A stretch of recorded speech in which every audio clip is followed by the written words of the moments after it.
What's going on, everybody? John here with you. It's a Saturday, April 11, 2026.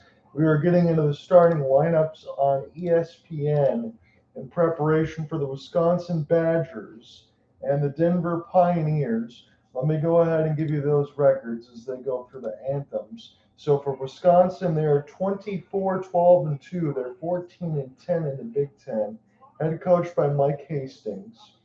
And it sounds like this. For the Badgers, we'll go with the forwards, Christian Fitzgerald, Gavin Morrissey, the Rochester Hills, Michigan native, Quinn Finley, Ryan Botterill, Oliver Tulk, Simon Tassy, Blake Montgomery, Vasily Zelenov, Jack Horvath, Friend Burke, Brady Deering, and Adam Patia. On defense, it'll be Joe Pedalchuk, Ben Dexheimer, Luke Osburn, Aiden Dubinsky, Weston Knox, and Jack Phelan. The extra should be Kyle Kukkonen, and in goal it'll be Daniel Hauser. It'll be interesting to see if he can outduel Johnny Hicks or at least keep close. For the Denver Pioneers, it sounds like this. They're head coached by David Carl. Again, we got the word the other day that Adam Nightingale from the Michigan State Spartans will be the new WJC coach heading into the 2027 World Juniors. So it's at the edge of Christmas and going of the new year. Denver is 28-11-3. They're 17-6-1 in the conference. One more victory for either one of these teams will give them the national title today. For Denver, it sounds like this. For forwards, Rieger Lorentz, Samu Samalainen, James Reeder, Sam Harris, Clark Casewell, Christian Epperson, Kyle Trzaskowski, Kieran Seabrian, Brandon McMorrow, Reed Veronkai, Jake Fisher, and Hagen Burrows. On defense, it's Eric Jamieson, Eric Polkamp, Boston Buckberger. Yes, he had his hand cut open. Yes, it looked like ketchup, but he was in the starting lineup today. Kent Anderson, the Calgary, Alberta native. Kel Ashcroft and Garrett Brown will run up the defense. Brady Milburn, probably the extra. Johnny Hicks, the fabulous freshman who has not lost a game in regulation since taking over in the net, will be behind the crease for the Denver Pioneers. Now, as we talk about it, in between Denver, they were able to get that 3-2 victory in 2022 against Michigan. We covered it the other day on Thursday. They won 4-3 in double overtime. Michigan outshot them heavily. It was like 58-26, something like that, in that game that we covered. They're seeking their 11th school title. Michigan now officially 1-9 in the Final Fours. As Denver Pioneers trying to get another one. Michigan has 9 titles, and Denver would have 11 with this victory. But the Wisconsin Badgers, even though the initial summary says they might have been the odd duck in Vegas, they were the only team of the field to finish outside the top 5 in the National Power Index, and they nearly missed the tournament at the hands of the bid Steelers and other conferences, but they destroyed Dartmouth 5-1. They defeated Michigan State, who was considered to be a perennial champion, and they got past the North Dakota Fighting Hawks 2-1 behind a huge performance from Daniel Hauser. Again, he's 22 years of age. Johnny Hicks is closer to 19, and I have to make sure on this point I actually put that in my notes before we get started.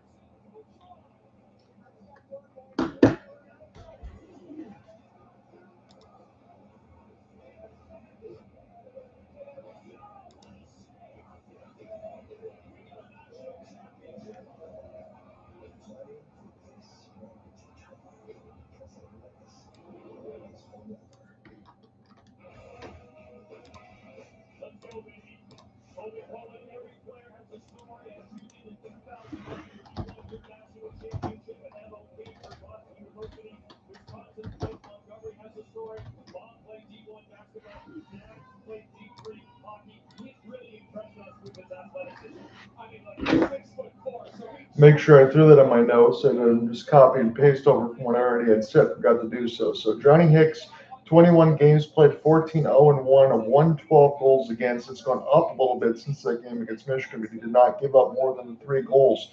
He's only got to that marker twice. 958 save percentage, probably down a little bit closer now to 954. 3 shutouts. Quentin Miller will be the backup, 12-10 and 2, 239, 916, and 3 shutouts. What I was going to say for Wisconsin, though, if you get to Eli Pulver, the 23-year-old, he's only played 14 games, 3-5, a 379 goals against, and 867 save percentage. So if you're going to that, Denver immediately has won this game, in my opinion. So the goaltending disparity will change a lot after Hauser if he needs to leave for Wisconsin in comparison to Denver. They have two viable options when Hauser's really going to have to, I wouldn't say out-duel Johnny Hicks, but he's got to stay close. The one thing for me for Wisconsin is they've got to be able to keep pace in terms of the shot board. Now, Denver played a more of a defensive style than going into a counterattack. They really kind of stood behind Hicks. They knew he was going to be able to get the job done against Jack Ivankovic, and he was able to do so. He outdueled him pretty well.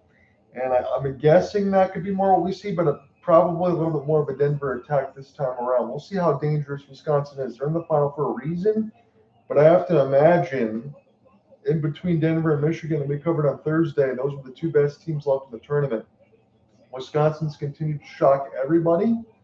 And if the Badgers win it, I will give them their full flowers. I'm rooting for them in the Big Ten side of it, no doubt about it. But when you look at it, I would just have to think that Denver is going to be the team that is the best that's left. Wisconsin's going to have the toughest test. But again, as we said, you could talk about that same thing in between the Michigan State Spartans. Is immediately within the first 5 seconds, the puck goes into the benches, and they're showing Johnny Hicks highlights on ESPN on Q.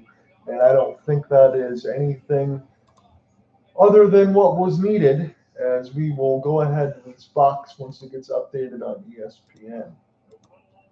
But right now, kind of Walchuk has it. I'll drop it back. Wisconsin in the all red. Denver is going to have the white shirts today. They'll be designated as the home team. Our site is still Las Vegas and T-Mobile Arena. Daniel Hauser this season, a 900 save percentage, 21-7-2, 250, third in the Big Ten, 21 saves versus number 2 North Dakota Fighting Hawks. This will be a neutral zone draw. And again, once we get that box set up for ESPN, I'll have the jersey numbers in front of me. As this will be sent in now amongst the end boards, Hauser will take a look near the left side of the post. And this will be rolling end over end and be icing against the Badgers.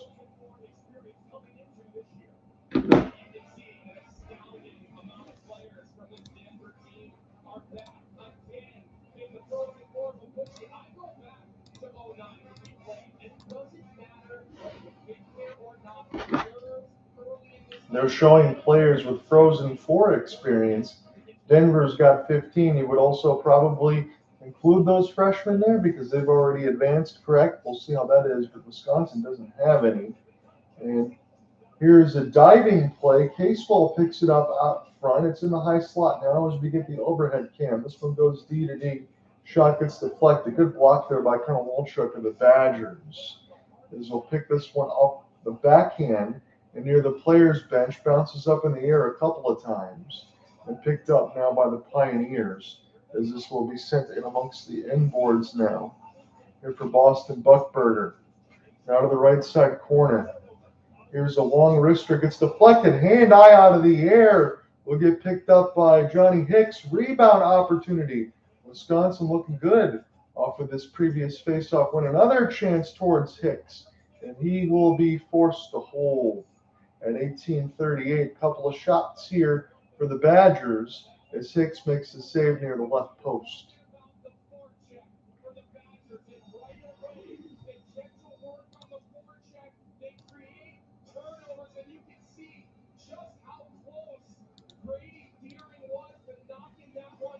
Grady Deering was trying to get the hand-eye deflection early here for Mike Hastings' squad. Again, he's got the Mr. Clean rocking right now. It's a very clean shave on the top. That's something I'm going to be needing to do at some point when I lose the rest of the strands. As it's picked up now by Reeder and Wisconsin. We'll put this back in behind the end board. It's been a pretty decent start for them. Denver looking to still trying to get their sea legs going right now as it's Reeder. Samalainen now gets canceled across the right side boards, and this will be flipped back down. Hicks got to play it quickly. Smartly goes with the back pass as the Pioneers able to avoid the turnover there. Jamison, here will be a tripping penalty and a little bit of an arm injury to Samalainen, who skates toward the bench gingerly Denver is going to get the first power play of the game. They had 5 against Michigan. Right in off the toe tap, easy call. Sam Alani gets tripped. He falls hard on that left arm.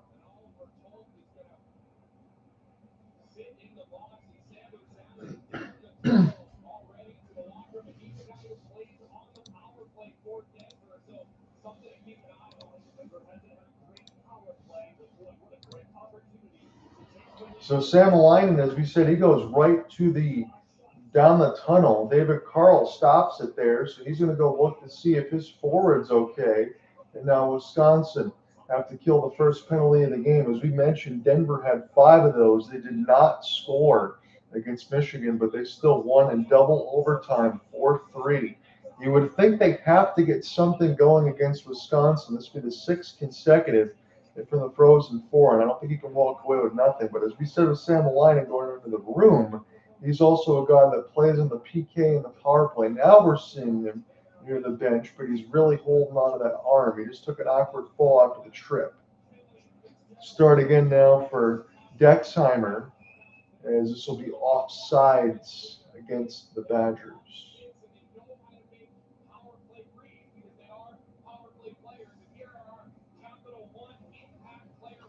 We're showing impact players here on Wisconsin. Tassy got 3 goals in the NCAA tournament, tied for most in the field. 5 shots on goal in the semifinal against North Dakota. Blake Montgomery, Casewell, 5 points in the tournament. Excellent, good screener out in front. Sam Alani already back out there.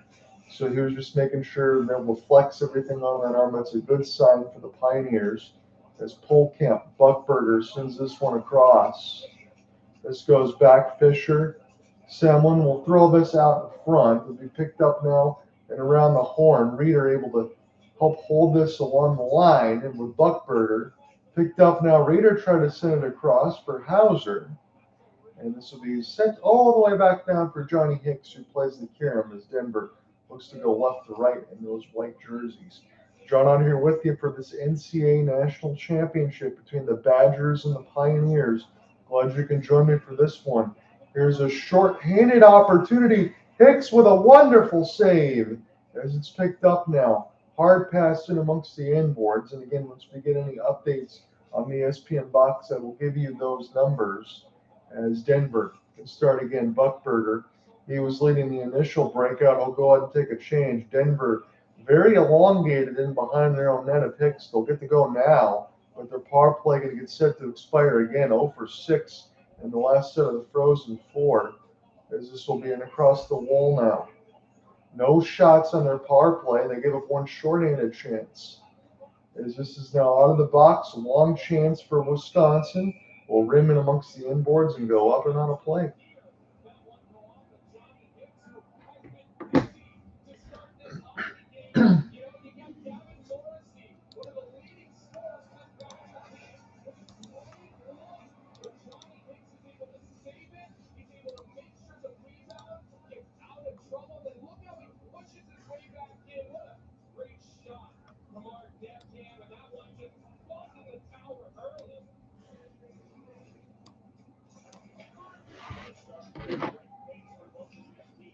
Must be a long outlet pass to the Pioneers. Probably iced it against themselves right at 15:51. I do have the roster numbers in front of me now. Again, Finn Brink. I kind of wonder if it's a Bobby Brink native or if that's in the same name, as they show the collision from the other day in the physical play. Remember, Sam Harris had to get stitches twice. He got cut as he got hit up against the glass. His cage mask hit the glass on the second opportunity, and then Buckberger got skated over on the hand by Will Horkoff. But all of those guys have been stitched up over the last 48 hours, and it'll be set to go again, as it will be yet another icing. Shot board reads 3-0 Wisconsin. And again, I know Alec Navla joined me a little bit yesterday, the day before, and alongside with Ian Genji, and I had to ask him the obvious question of whether or not they were so surprised that the shot board was slanted. And right now, Wisconsin leads Denver 3-0 in that department. As there was Epperson ended up getting hit in toward the neck. He's got a little bit of a shiner off that last hit against the glass. Very physical in that game on Thursday. And it looks like it might already be starting again. This is the national championship final, after all, as Sam Harris quickly. We'll throw that one in. Don't want to see him take any more hits. If you're a Denver Pioneer fan, again, for me, I'll just say this on the outstretch. I want to see him stay on the ice and not get blasted against the boards like he did 3 different times. Here's a good touch pass, but Denver able to intercept and across transition. Opportunity now for Selman, and he'll make a drop pass in the high slot. This is wide of Hauser. Denver trying to get a stick lift with Semelainen in behind the net, but Wisconsin able to escape. Here's Botterill. We'll send this in towards Johnny Hicks. That will count as another shot on goal. It's 4-0 in favor of Wisconsin right now. Denver doesn't have one yet, almost inside the first 6 minutes. Misplay for Hauser, but the Badgers are there. They'll be able to go right to left. Here's a rush up the ice, and not going to get a tripping call according to the Zebras, to the behest of the Badgers fans. We get some thunderous contact near the right side boards. Be settled back down now here for the Denver Pioneers. We picked up there for Casewell. He gets swallowed up near the right side boards, and this puck is on the left side red line now. Here's a spinning turn against the glass. Denver holds it in. Shot sent toward the net will bounce off the netting and go up and out of play.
WGU believes you should prepare for college, not the other way around. Other schools such as RULA send graduates into the world unprepared and buried in debt. But WGU has revolutionized college. With lower tuition, self-paced degrees and certificates that build employer-approved, future-proof career skills. WGU is the university that puts you first. Visit wgu.edu to learn more. Sonic app and skip the delivery fee, so you can try any riders that can use Sonic All-American Smashers with 0 leaving the house and 0 delivery fee. Mr. Pojo says, keep it up. I appreciate it, my friend. We're going to go ahead and take you all the way through this. The vote that we have on the board is the Denver Pioneers. Again, we'll be covering this all the way across ESPN. I think at some point after my Sharks season duties in May, I'll try to get an interactive scoreboard and everything else up on here for the YouTube side, just to be able to try to get more people in here. Wisconsin and Denver in their last meeting of the regular season, October 26th of, I thought it said 2024 a couple of years ago, was 6-1. Again, that's out of conference. That would make a lot more sense, so I should have said that already. But 6-1 a couple of years ago. This is not that point. Denver 4-2, 6-1 in their 2024 series recap. Sam Harris still on that team, a couple of goals and an assist at that time.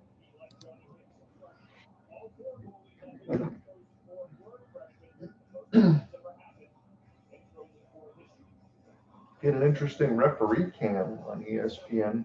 I'm making a little bit dizzy. This is one now by the Pioneers. They go for an immediate deflection play off the faceoff win. Semelainen skates out in front, but Wisconsin able to dive in front of the net. Here's Buckberger, wrister. This will get deflected before it ever hits Hauser. And this will be Casewell. Try to throw this one back. This will be played in off the end boards. Wisconsin trying to hustle on the left side red line. 13:40 left to go in the first. John, I'm here with you watching this one on ESPN. It's the national championship game between the Badgers and the Pioneers. Pioneers still don't have a shot on goal just yet. It's their 9th appearance and 6 titles for Wisconsin. think we are going to get maybe a tripping call. McMorrow went down. I thought I saw a hand in the air. Szyskowski getting some highlights. Again, that would be the first goal of the game. They covered that on Thursday when Michigan lost, and then we had a lot of problems, especially in that opening 20, of just making breakout passes in their own end, and Denver took advantage of it. They were opportunistic in that game, that's for sure.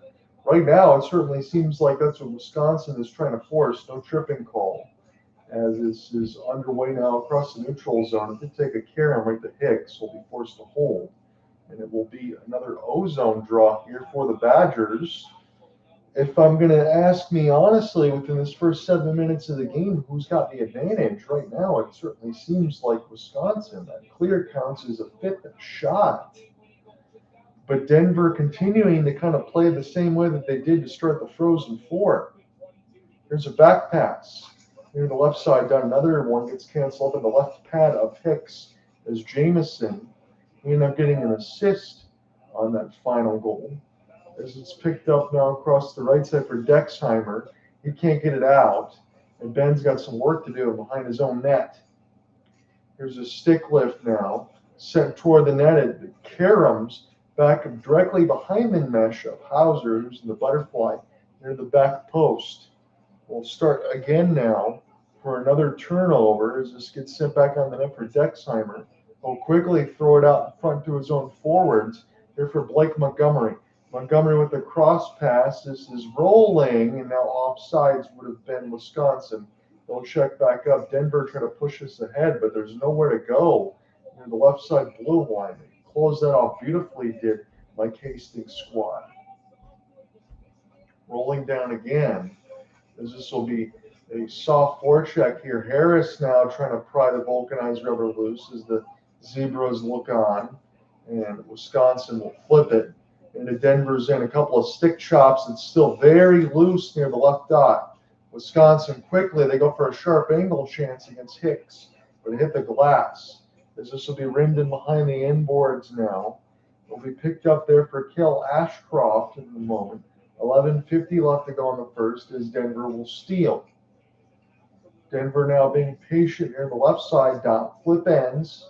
Still trying to get out of the defensive zone. Cross ice feed.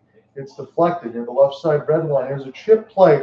Onside. Great save. Hauser with a glove as he knocks it away. Denver with their first chance, and it was right out in the middle of the slot. Picked up now for Wisconsin. In the left side red line, they don't dump it in. They'll rattle it around the inboards. There was a lot of that from Michigan, but Wisconsin elected this time to carry the mail as this is settled back down across the left side boards. It'll be Botterill will send it in as Hicks have to hit it off the glass. Wisconsin doing a good job in this first period. Once we get a stoppage, I'll mark it in my notes. Beginning in on the forecheck and playing the speed against Denver. I really like what I'm seeing from the Badgers. Long outstretched pass. This deflected again. Wisconsin, beautiful touch pass. And this one ought to be held by Hicks. Severian will cancel it off at the last moment as Wisconsin was trying to get something going. Looked like Kyle Kukkonen and off the rush.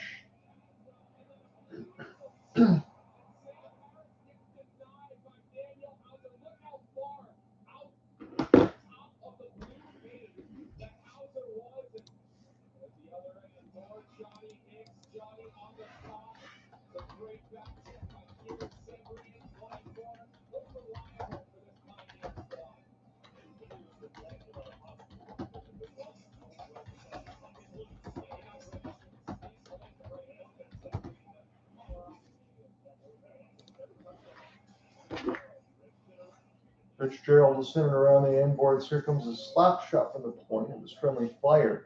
Denver now will pick it up, use a long flip. They'll glove it down on a beautiful cancel near the right side boards with a hip check. We're almost halfway through this first. It's been a fast-moving game, very defensively oriented as you would expect. Wisconsin out shooting Denver 6-1 right now.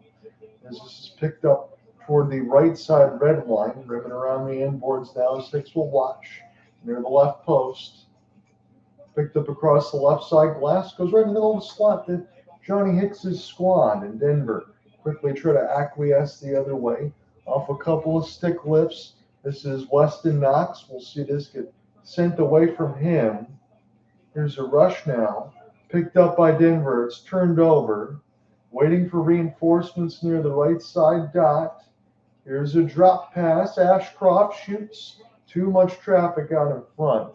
As this will be settled back down now for Blake Montgomery. He got a piece of it.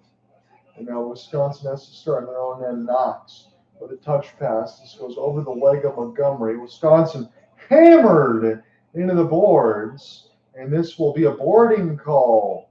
This will give Wisconsin their first power play. Looks like that's going to go against Cale Ashcroft. We'll get a 2-minute minor for boarding, and the Badgers will get the man advantage at 9:24.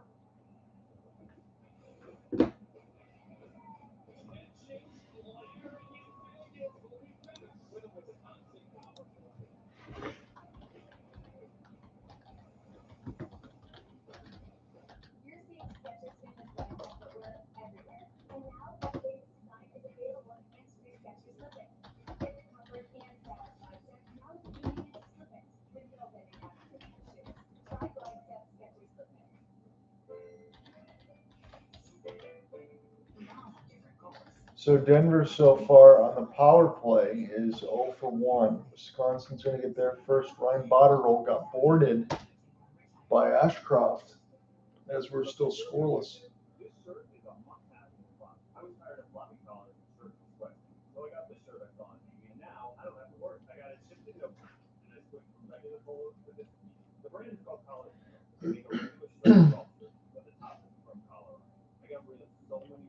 After covering that double overtime game, it's the first game I did about a week and a half. My voice is feeling a little bit better now after the day off. I got to get back in the routine, trying to get calls on Tuesday and Thursday before my Sharks assignments on Saturday and Sunday. Just local Senior A hockey here as they'll get set to go in the semifinals, still waiting for their opponent for the Sharks, the Shadow and the Voyagers, and Fraser and Muskegon. Those guys will be playing against each other. Whoever wins is the Sharks' opponent. I'll be at Lakeland Ice Arena in Waterford, Michigan, and on Saturday and Sunday. Coach, forechecking and creating turnovers is your identity. What have you seen in that regard thus far? We've gone through a little bit, they're not enough. We're going to keep getting zones against these guys, but I know we like turn it over a little bit too much. So as far as my notes, Wisconsin get the first power play. Christian Fitzgerald leads all the heavy hitters for production with the extra unit, 9 power play goals. I didn't see more than 3 or 4 on the other side, so I didn't put those in bold, but expect Christian Fitzgerald to be the trigger man. That would be number 13 if you're following along on the TV side or the radio call that I'll be giving you. If it wasn't for the YouTube copyright restrictions, I'd be able to show you the game, but at least be able to give you the play-by-play nonetheless. As we got 9:24 left to go in the scoreless game of the first. Wisconsin has room to walk in the middle of the slot. Good save there for Hicks. Cancels it off with the left pad. Again, as we talked about, a 15-0-1 record for Johnny Hicks, who really hasn't lost a game in over a year and looks completely unflappable, especially from the game I saw in Michigan. It's pretty interesting to see the way that he plays and the way that the defense rolls around, because as a freshman, he looks completely unflappable, and also one of those guys, even though maybe slightly undersized, I don't know if you want to say that or not, but I would go ahead and say that he probably would be a very safe NHL goaltending pick. As one of the Pioneers fans, definitely gets a souvenir alongside that cup of beer. Hopefully those ones don't cost you $20-25. This one actually went in the camera well in between the penalty boxes, and thankfully didn't break any of those screens, because I imagine that costs about thousands of dollars. This will be settled out for Dexheimer. Good move off the back, and he can walk in and shoot. And this one is deflected as Wisconsin settle it down. Here is Morrissey, patient, the Rochester Earls needed. He goes back to Dexheimer, fake the slap shot. Now for Morrissey. Morrissey, left side dot, then Dexheimer, traffic. This one hits Hicks. Wisconsin now patient as Fitzgerald. Again, we talk about his power play goal status. He works in the middle of the slot, sharp angle chance against Hicks. That one goes wide and up and away as this is settled down now for Daniel Hauser. 50 seconds left to go on the first man advantage of the game. The shot board reads 6-1 Wisconsin. That kind of tells you that they're leading the way right now in this game. There's a loop in behind the net of Johnny Hicks. Now to the right side, down near the boards, walking off the right circle, and will spin away now for Wisconsin. Picked up now for the moment. I was trying to get a number on that one. Botterill sends this across, and we'll settle it down and across the reverse. Picked up now for Christian Montgomery. Wrister, this one hits the glass. Takes a friendly bounce for Denver. Be able to settle this one back down. Again, remember, I got Denver on the left and Wisconsin on the right. And once I get that acclimated from you, they'll recall more of those numbers. I apologize. This is picked up now for a long outside chance. And this will be deflected there for Oliver Tulk.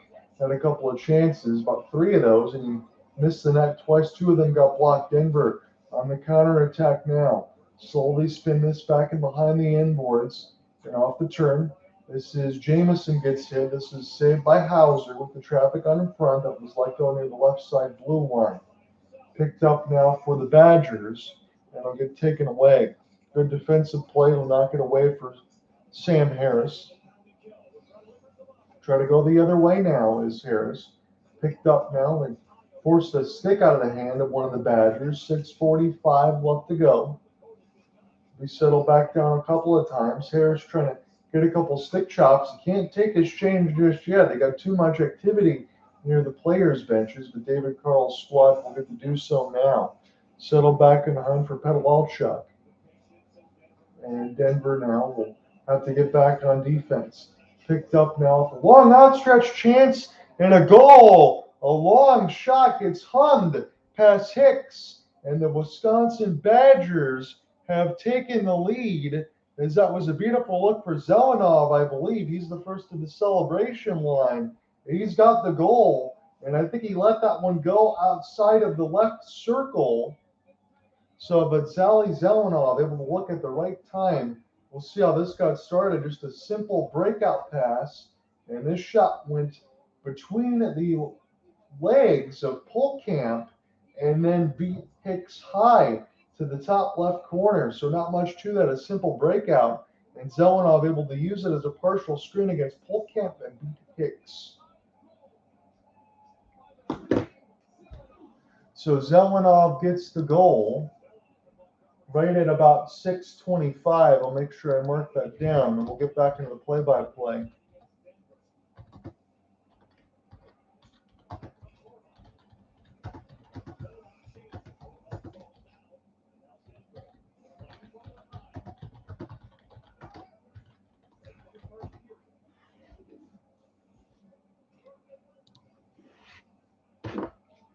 So Zelenov scores. Again, it goes through the legs of Polkamp and beat Hicks. Hicks has to go all the way back and make the save, as you saw that puck clear. So Zelenov going to get the goal. And again, this is just a beautiful shot that goes bar down. It actually goes between the legs of Polkamp and then bar down and in. Just a gorgeous top left corner shot. Can't place that any better. Still beat the defenseman. It goes around the defenseman and over the goalie and down and in. I mean, that's an NHL level goal. 8-1 on the shot board for Wisconsin. Long slapper.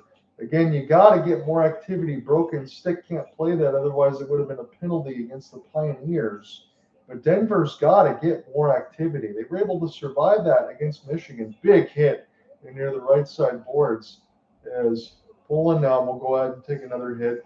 This is intercepted now by Wisconsin, and they will flip this one in across the left side red line. But they've got to feel very good about where they are.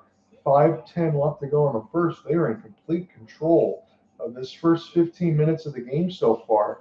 I hate to say it that way if you're a Denver Pioneers fan, but this is what my 4 eyes are telling me.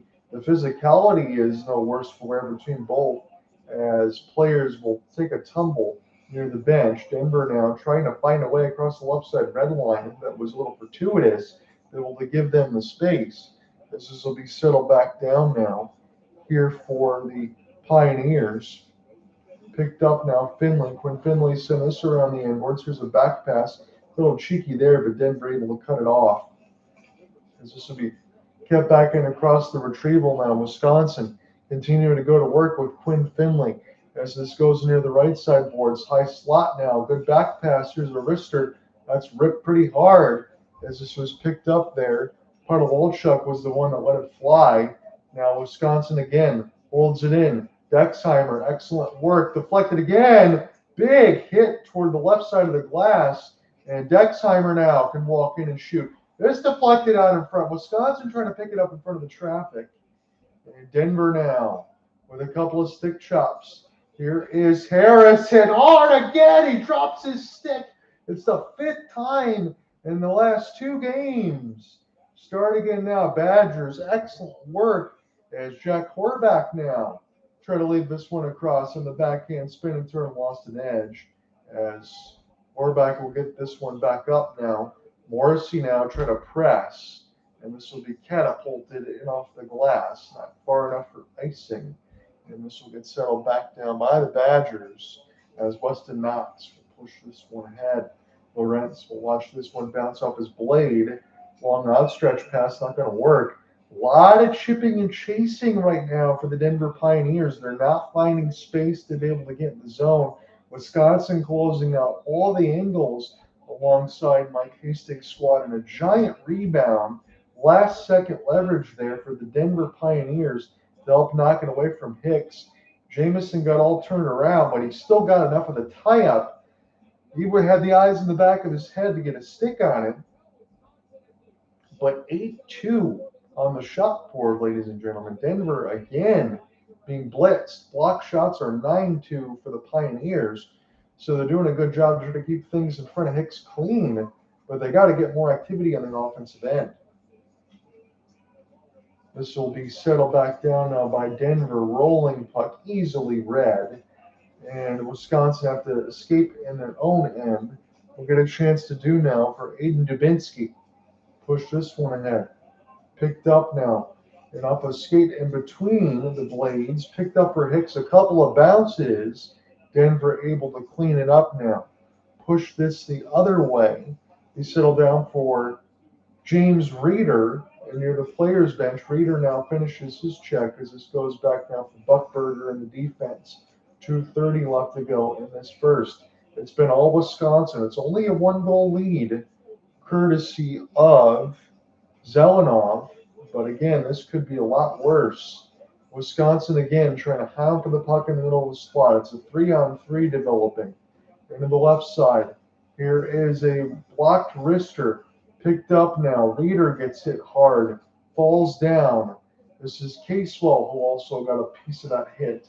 It'll be settled back down and icing, a rare one against the Badgers. It'll be an ozone draw coming for Denver.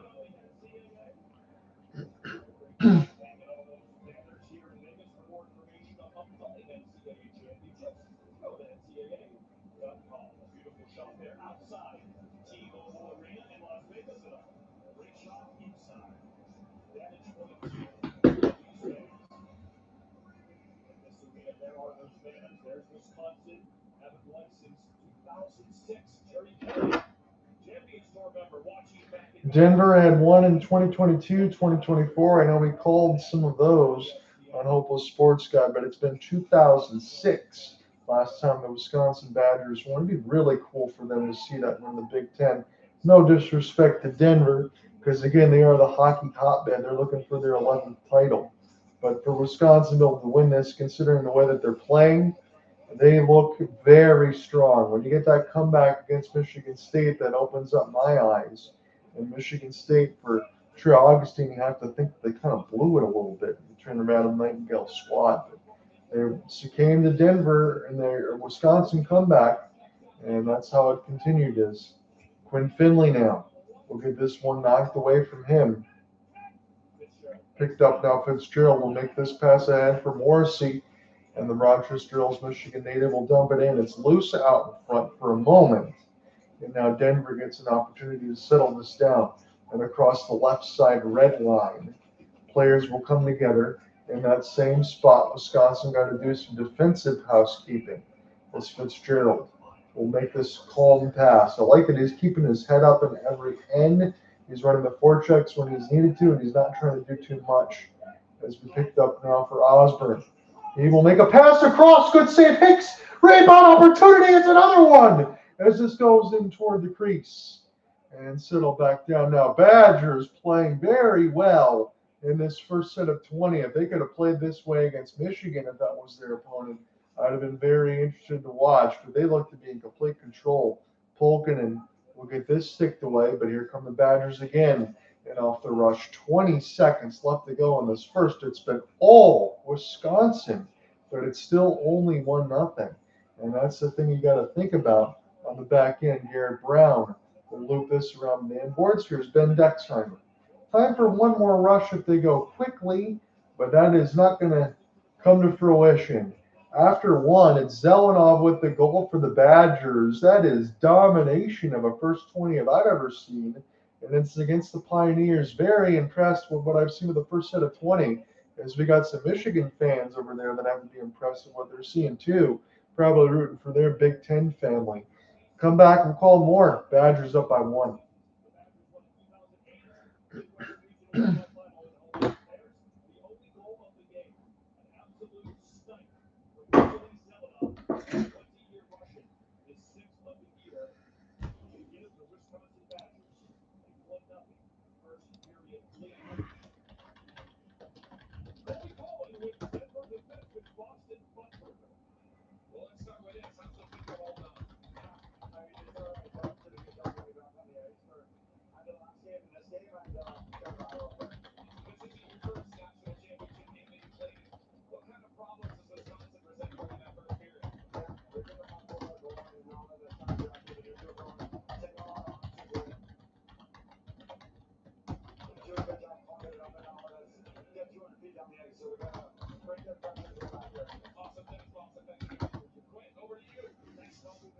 So I'll pull back up this college hockey box. Again, College Hockey Inc. is wonderful as far as being able to show everything across the daily.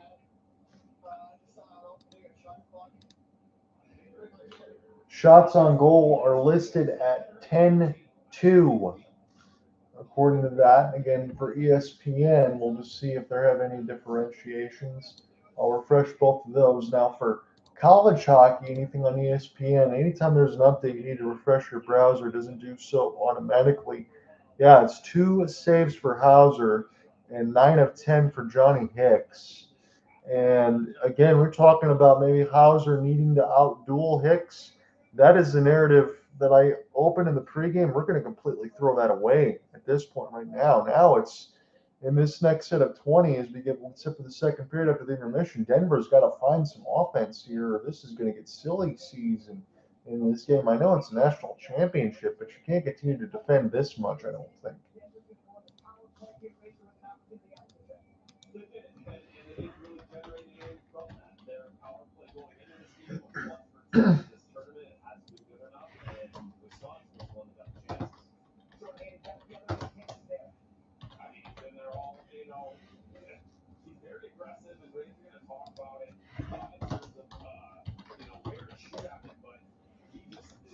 So nothing for Denver in that period. It's Vasily Zelenov with his 6th from Weston Knox and Adam Patia.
I'm going to mark this in the notes as well. We'll give you the update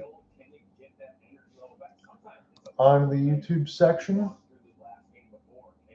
Appreciate anyone that follows along or keeps up any likes. Again, I'm just trying to get back into the swing of things again, being so busy with MIHL duties. So let's give you this. I'll have to break this up into 2 comments because I don't think it's going to fit.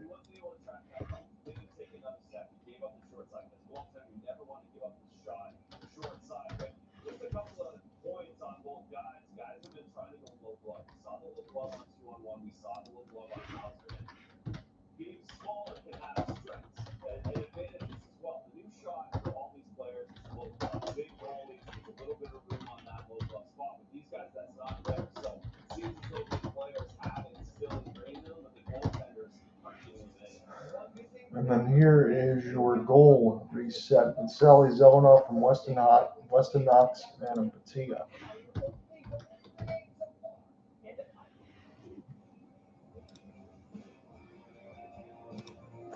Right now, again, it's only 20, but after what we saw in that first set, if Denver was going to do the rope-a-dope, yeah, okay, he got through that only down 1 after 20, but you got to push. There's got to be some second, third gear because it looks like they haven't even gotten out of neutral at this point. That was pretty bad for the Pioneers. They're going to need to really push.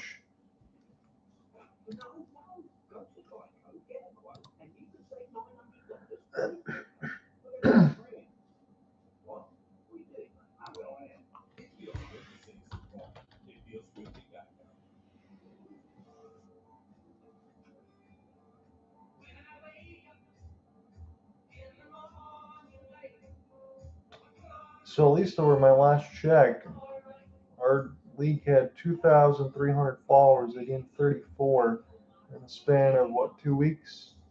So that's pretty good there. I'll take that for sure.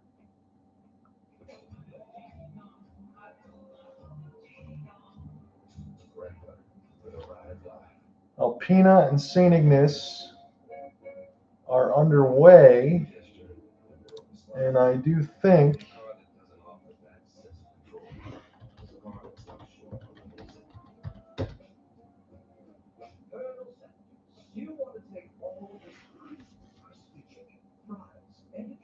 Voyager's already up 1-0 on the Shadow. So I'm going to monitor that on my second look, only because I need to see what happens for the Sharks for my own league here, as that could be pretty interesting as well.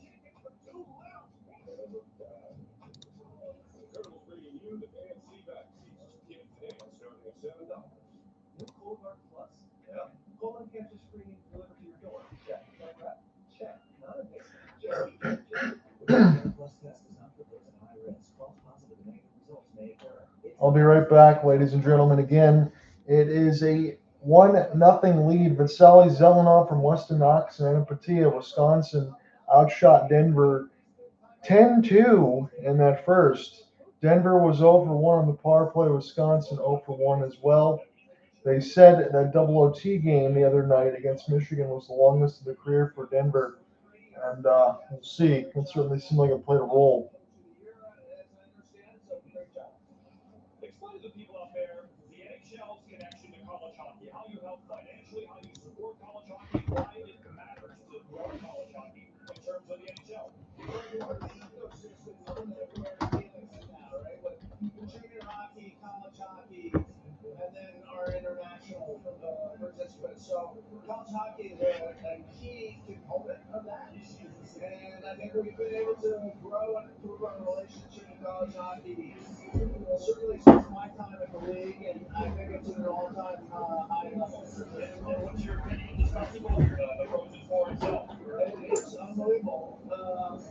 In terms of the receptiveness to the Las Vegas marketplace, but also people traveling to watch the games, it's come a long way.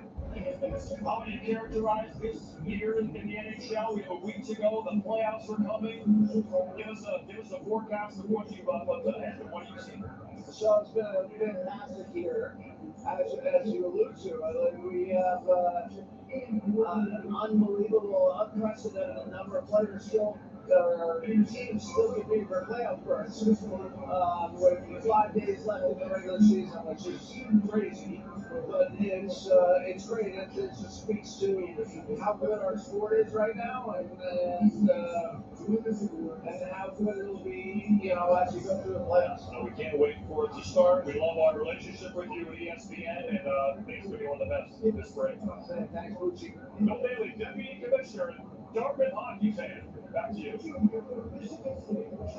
Bucci, Bill, so pretty good chance a lot of the guys we're seeing on the ice here will one day be in the NHL. That's a bird's eye view. We're back with more next. ACE's Yard RX program prescribes the best lawn care specific to your yard's needs, delivered every season. Because when you want greener grass, less weeds, and fewer bugs, you can get a personalized prescription delivered free from the helpful folks at ACE. Subscribe now and save 20% on everything you need all year. Plus, right now, get a $25 bonus report by spending $150 or more on Alpine Scott's products. Ace is a place for helpful hardware, folks. Where regular shoes feels this cramped. A glide step wide fit hands-free Skechers slip-ins if you like this. The Skechers slip-ins just step in, no bending down, no touching my shoes. Try wide fit Skechers slip-ins. My tax is paid for these roads. Will I get back? Because legitimately, Straight Talk always offers free 5G phones for new and existing customers. Straightforward, always. No contracts, no credit checks, no surprises, and no plans starting at just $25 a month. New Colgard Plus. Yep. Colon cancer screening delivered to your door. Check. No prep. Check. Not invasive. Checkity check. And it detects 95% of colon cancer, similar to colonoscopy. The Cologuard Plus test is for people 45 plus at average risk. False positive and negative results may occur, not for those at high risk. Introducing Cologuard Plus. It's the box that checks all the boxes for screening. Ask your provider or request Cologuard Plus online. What? Today we're talking Men's College World Series. Open your textbooks. Becky, something wrong? I have one item left on my bucket list before graduating. It's never too late. Join thousands of screaming fans for an in-person experience you have to see to believe. The NCAA Men's College World Series, June 12th through 22nd in Omaha. Training is encouraged. Passion is mandatory. Thanks, Professor. I'm going to Omaha. We are back. Tail on the tape. Took about 7 minutes before Pilots got a shot on goal. Only 1 of 2. What do they need to do period to it? They got to play faster, and they got to bring the puck out much better. Wisconsin forecheck's been very strong. You have to make it one pass to break that to be able to get in the other zone. It's been they're got to put their feet. A sneak peek at Cinderella. 2 more periods, and it's their first title in 20 years. Look at Hauser. Back to period 2 next. Let's talk Panera's new basic lunch menu. Choose 2 or more, it's just $4.99 each. Hold on, is that horchata, focaccia, Fuji apples, and it's $4.99 each? That's a deal that's actually amazing. Can't really mix and match menus at Panera. Our #1 draft pick for colon cancer screening is the new Cologuard Plus test. With no credit and no time offer, it's got franchise player for colon. The Cologuard Plus test is not for those at high risk. False positive and negative results may occur. OMG, they think we're so dumb that we'll just fly into that bug zapper and die. Lol. And now this working proud here. Let's go, Bessie. Who was that? Oh my gosh. Sad.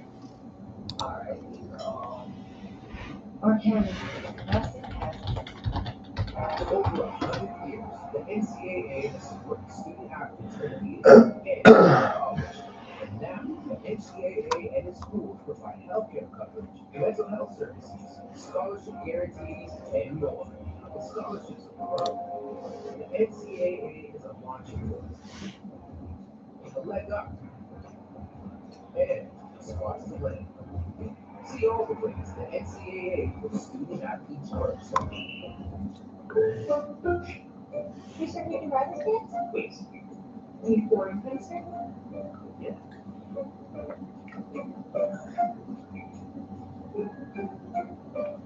Certainty matters. So if you need the right high-quality promotional products, printed perfectly and guaranteed to arrive on time, that's the certainty of 4imprint. Wow your clients, nail your next event, or inspire your team by visiting 4imprint.com. 4imprint, 4-person. Oh my goodness. What's your number? I'm an iPod. I'm a 10-10 guy. 10-5. The all-new TFG 10 irons are engineered around a pair of revolutionary adjustable weights. You know, it really aggravates me that the Red Wings, again, I keep saying, I'm going to wait until next year, but why are we trying to win games now? Why couldn't you do it last week when you already could have everything scheduled in? You're going to fight so hard now to try to get in and not make it. Look like you actually give an F. So frustrating. I almost swore there too because I'm like really, really angry, to be honest with you. Oh, man, I really wish. I know Cooper Hopkins is not going to be available until May, but I really wish we could sit down and have an honest conversation, him and I, because I think we would agree on a lot of things that we usually do. But he knows, just like Ian and Alec, they know that I'm frustrated. I try to be patient and honest with everybody about the situation that's going on, but why do you leave it so late? That's what I don't understand. Funny that I talk about that though, and Ian jumps right in. His ears must have been burning. But I'm just gonna leave it next year, as I said. But I look at that score, I get so frustrated.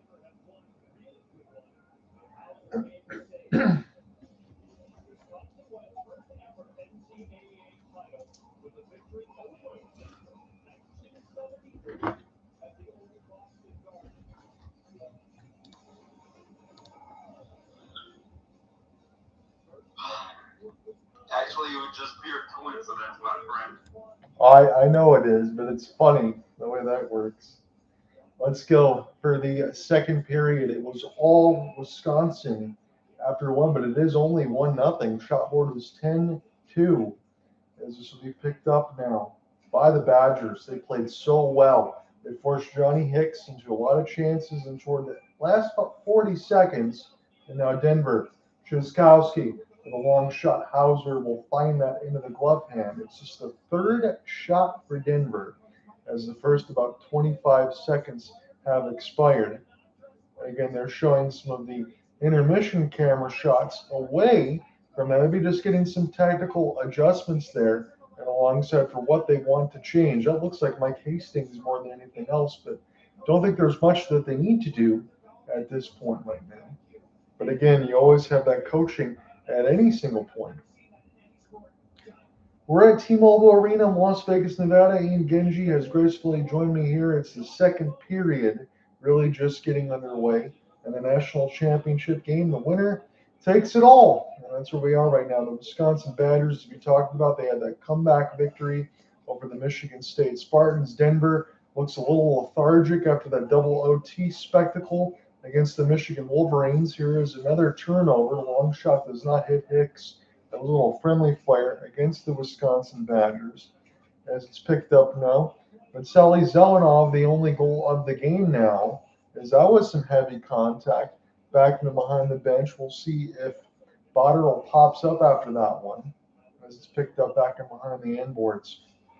Long outstretched feed across the left side red line. Botterill makes that pass. Patia, we got a secondary assist on that goal. We'll send it in behind the end boards. A little inadvertent hit, but Denver already near the players' benches. Kent Anderson's going to get off the ice. Here is Casewell. Put back in behind the end boards now. Daniel Hauser only had to make 2 saves so far for the Wisconsin Badgers. Touch pass. That was woeful and picked off now by the Badgers. Bouncing off the end glass. Long shot wide of Hicks. Bounces in off the end boards now. Samalainen, who was injured earlier in that first period, has since returned. Took a little bit of an arm injury, but he was only out for a few minutes. Toward the left side red line, this will be sent in just wide of Hicks's left post. Again, he has been the man of the match so far, just like he was a couple of days ago. Denver's got to get some offense going here. Again, 22 minutes of play have expired in totality. They have just 2 shots. Wisconsin's kind of closed out every angle. Those long flip clears, they're playing that zone defense at the blue line side. They're throwing heavy hits as this one goes just wide. And up a chance for Osburn. Wisconsin keeps it in again. To the left side dot, now this one wide and above the net of Johnny Hicks.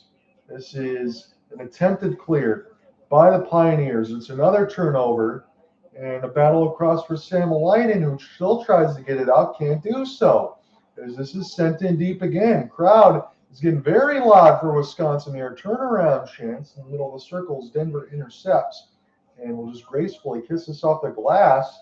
But here's Wisconsin again. High slot Hicks. He steps out, but he misses wide toward the right side glass is Wisconsin. Wisconsin now off the rush. We'll send this one toward the right side red line. Denver again go for the chip to try to get it out. This is intercepted across center ice. Wisconsin off the rush for Quinn Finley. And this goes off the inadvertent stick, up and out of play. Everything that we saw from the first, we're seeing inside the first 4 minutes of the second. It is Wisconsin wave after wave, putting Denver on their heels, and they just cannot get anything going offensively as Brink's chance actually hit Ashcroft right on the left side of the hip as we had some of those camera shots. So I'm just waiting to see what's going to change. But again, when you do play essentially 5 periods of hockey in a span of over 2 days, you kind of think of it the same way that you would in the Stanley Cup playoff format when you play every other day. And you had those injuries. Again, we talked about Buckberg, he got skated over the hand. You got Harris, multiple stitches, like the bleeding that we mentioned before on Thursday. And now you have Wisconsin wearing out Denver on the hits. It's 13-4. So they are just taking it to the Pioneers right now. But as I said, it's only 1-0. Brink will get set to take this draw here in the neutral zone. We'll see who will be opposed to it for Denver. That looks like Fisher as we get another referee cam. This feels like NHL 10 on the Xbox 360 when they're showing some of that. They used to have the Winter Classic back then, but they don't anymore. On the game side, EA just continues to drop the ball. Brendan McMorrow will send this toward the left side red line, and this goes into the Denver benches. 16:45, we get a stoppage.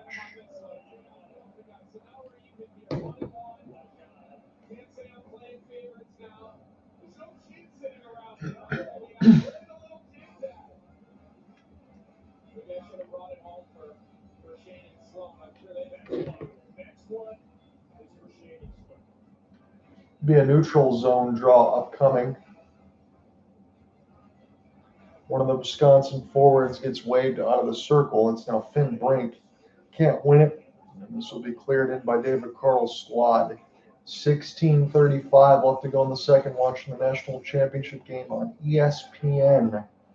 Good hip check right in across the center ice line of the Frozen 4 logo. Again, T-Mobile, the site of this for the first time ever. And I have to think at some point, again, not too far after my birthday, as it's April 11th, but you would have to think I got to get down here one time to watch this in the national championship, because in April, in Vegas, it's not woefully hot just yet. But you're going to probably at least avoid the triple digits as Buckberger sends this one in toward the left side glass. Here's a spin and turn now. This goes back to Boston. Chance now for Kent Anderson. Ashcroft also got a piece of it. Ashcroft now trying to find. Here's another long chance. Goes woefully wide of Hauser. Again, worth repeating, just 2 shots on goal against him. Not much to do. And I said in the open whether or not he was going to have to outduel Johnny Hicks. He hasn't had to face any vulcanized rubber just yet. Sent back around for Kel Ashcroft. Looking for the breakout pass. That was from 100. That will connect for Trzowski, who gets dumped across the right side board. Denver trying to hunt the puck, but they had a couple other guys on a change. Jameson's got to skate back. This goes back to McMorrow. Gets it in off the glass now and send it in. There's been a lot of chip and chase for Denver. They've not been able to get acclimated. Here is a steal for Wisconsin for the moment with a couple of stick chops. A bouncing puck. Casewell get a chance to send it in. Got to throw it toward the net here, but they just run it around the inboards. They had a forward attack and right near the right post. Couldn't get it there. Wisconsin now. What a move off the backhand. And this is saved by Hicks on the left side. It's Harris. Harris with a dipsy doodle loses the puck. Wisconsin picks it up on a 1-on-3 wrister saved by Hicks. It's loose out in front. Jamison cleans it up. Pass too far for Polkamp. Wisconsin trying to intercept across the left side red line, and this will pull back. Here from Morrissey. Outstretch doesn't connect, but Wisconsin on the puck again. Stay on side. Get it sticked away. And Denver has to go ahead with Polkamp on the long flip. Again, he's the Hobie Baker possible recipient. But they need his offense. They need something, does Denver, to push it the other way. As I keep saying, it's only 1-0. It only takes one bounce. Here's Steven Lorentz. Little chip and chase. It's the first good move I've seen for Denver in about 26 minutes. Here's a slap shot. It's wide to Hauser. 13 minutes for Denver without a shot on goal. That's officially now up on ESPN, so I don't feel bad for harping on it. Here's a spin and turn now. Lorenz trying to get something going. Denver in tight near the left side red line. Back to Buckberger. Going to that same spot. Lorenz tried to wrap it around, and the rebound is cleaned up by Wisconsin. This is catapulted in off the inboards. Reeder now trying to get a couple stick chops for Denver. And this will get sent back in deep to Hicks. Touch pass. Jamison, Buckberger to his right. Forwards will take a change for David Carl's squad. Slow skate. This one goes back to Buckberger. He'll pirouette in his own end. Everybody going to get off the ice, bust him with it. As he takes a timeout essentially behind Hicks's net. 12-2 on the shot board. Wisconsin leads. Zelenov got the only goal of the first. It was a bar down ripper wrister that beat Hicks clean and went through the legs of one of the Denver defense as well. Ashcroft gets a steal. Will activate. The offensive defenseman trying to go to work here as this is sticked in between his legs. Picked up now off the back skate by Buckberger, who hasn't gotten off the ice just yet. And Wisconsin will touch the vulcanized rubber on their own end. 12:35 left to go in the second. Still a 1-0 lead for Wisconsin. Hasn't been a lot of activity at all in this second period, and there really wasn't any of it in the first, as Hicks has to be forced to hold behind his net. But as I want to mention, Denver really slowed down that second period against Michigan, and now they're playing that same event here when they need shots. We'll take a break. 12:29 left in the middle frame.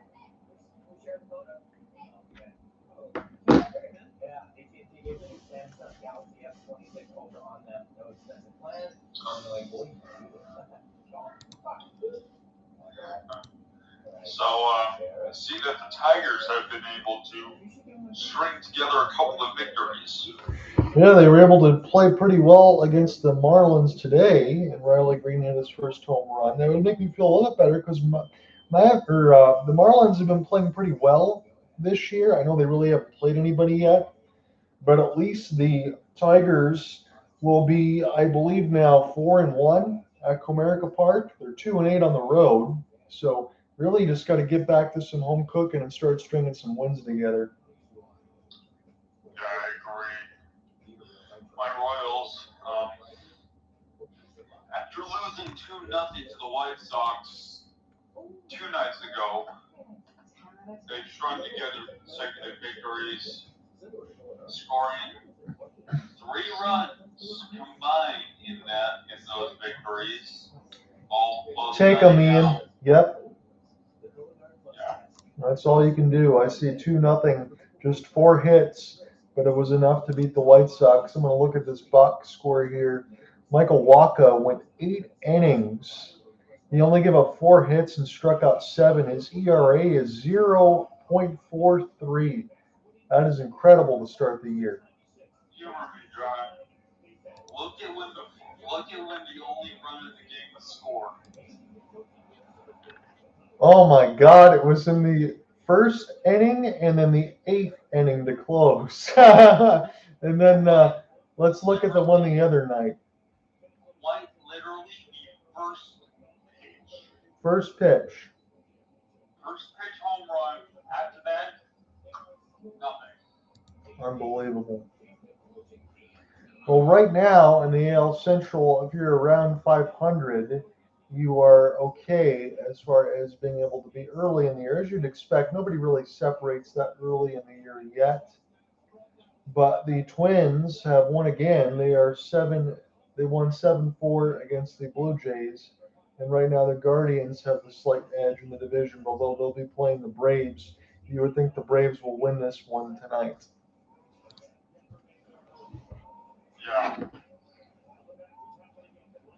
Badgers have the puck. Here's a deflection that'll go just wide and behind the net. They've done a great job hunting the puck all game as they have puck possession off this face-off win for about 30 seconds. And now Denver really trying to go the other way. They've got to at this point. Clark Casewell going to piece it in the left side glass. Again, all that traffic that they've had in front of the net against Michigan, that's kind of been going the way. There's Buckberger, wrister. This is saved by Hauser. The rebound scored loose, but Wisconsin now rimming it behind the inboards and able to get it out.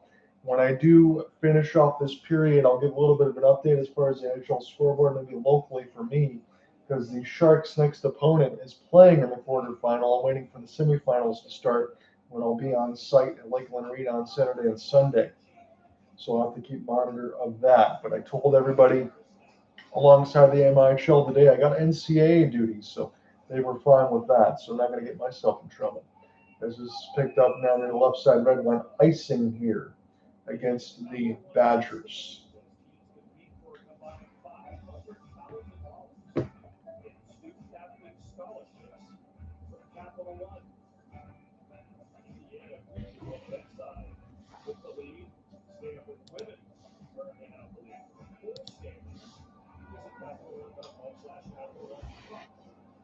So, John, is this a back-to-back campaign for Denver? Because I thought I heard on the broadcast against Michigan they won a championship recently. It's been an every other year split, kind of like the San Francisco Giants used to do that we all hate. Yeah. They won in 2022 and 2024. They're trying to do again so in 2026. It would be their 11th if they get it. Gotcha. Wisconsin, and look back in my notes, I'll scroll up here, I believe are looking for their 8th. Again, I have that. I have a chance to look it up. It might be 7th, actually, but I do have that in my notes. 7th. Yeah. Face-offs are 15-12 Denver. That is the only thing that they've won so far, is they're still down 1-0. We're almost halfway through this contest in regulation. Zelenoff with the only goal of the first for Wisconsin. Quinley tried to get this one out in front. Picked up now for Samalainen. Quinley now with an excellent work to get a steal. Sit up, good save. Hicks, rebound in front of the slot. Now that one went up high toward the stick save for Hicks. And now Samalainen push it the other way. He's open on the rush now. Gotta go. Get a shot here. Is this one just wide of Hauser? He was looking for the top right corner, and that one went up and out of play. It's kind of sad. I have to measure it out loud and what I think Denver needs to do, but they get any opening off the rush. You can't wait at all at this point because Wisconsin hasn't given up anything. And a chance in the middle of the slot actually hits Hicks. He fights it off with this knob of the stick and maybe hit him in the head as well. That's why you have those helmets there. Again, Terry Sawchuk with the Red Wings way before our time. You ever saw those scars and statues? And alongside LCA, goalies didn't have those back then, so can't imagine taking a puck to the dome, but those guys are warriors. This will be a long chance. We'll get knocked away. Picked up now here for Denver. There's an opportunity now for Buckberger. He's forced in some contact. They'll spin away. Chip and chase across the wall gets denied for Casewell. Harris now, and off the rush. This will go right back to Wisconsin. They get the steal now. Lorenz trying to provide some support. Wisconsin steals off an odd man rush. It's Fitzgerald who gets denied by Johnny Hicks. 10:09, we get a stoppage. I want to correct myself real quick. The Royals scored 2 runs today to beat the White Sox 2-0. Yeah, as we said, you mentioned that one run in the first of the opening pitch, and then the one run in the eighth, and that's all that it took. Yeah, and that eighth run was a sacrifice fly. So I just, yeah, I mean, Well, if Michael Waka goes 8 and doesn't give up any, and then you got Lucas Urstig on the back end, you probably feel like you're going to win that game anyway. But take what you can get. Like I said, get the wins. It's early in the year. But I agree with you for Contrato and everybody else. They got to find a way to just ignite that pilot light on offense a little bit more, because the Royals could be dangerous if they can do so. yeah,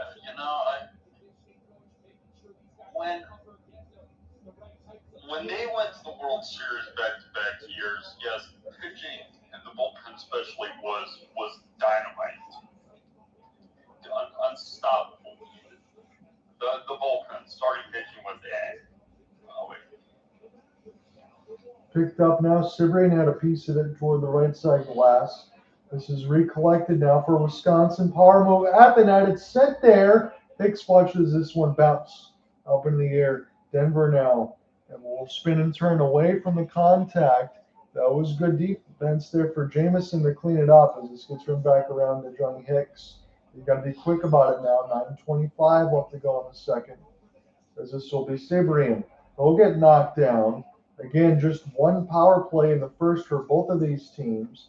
It wasn't like it was for Denver when they got 5, when they went 0 for 5, but still won that one 4-3. Caswell with a ripper. This one misses the net. He was going for the top right corner, and the clearing attempt goes to Jamison. He settled back down, and then iced at 9 minutes. Sam Harris get, I think, a little bit too far off sides. Again, worth repeating the shot board, 16-4 for Wisconsin. We'll take a break. Yeah, but what I was going to say was during the back-to-back World Series years, the starting pitching was adequate. Most of the starts would get you 5 to 6 innings. If they got you 7. No. Oh, yeah, You're good. Sure. All right. Hang on, John. I'm going to relocate. You're good.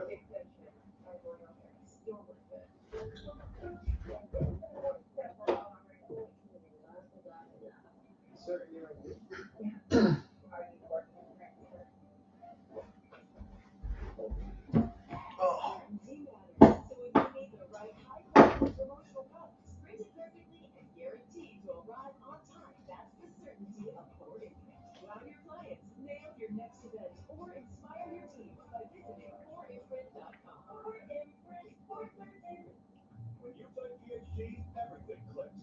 That's the sound of confidence, of performance, of knowing your new PhD J8 irons and new lightning foils are designed and custom fit for pros and golfers just like you. A better game is just a click away. Visit PhD.com to learn more. PhD, you've never played like this before. Coach, what needs to change? Oh, we need to win more races, win more battles, for sure. Find a way to accept some old session. We did it a few times before the last time out, but we need to get some bucks in the face in that area. But ultimately, it's a battle of putting more bucks along the ball than early to get bucks up. Do you sense a residual effect from a passing effort to the I don't think so.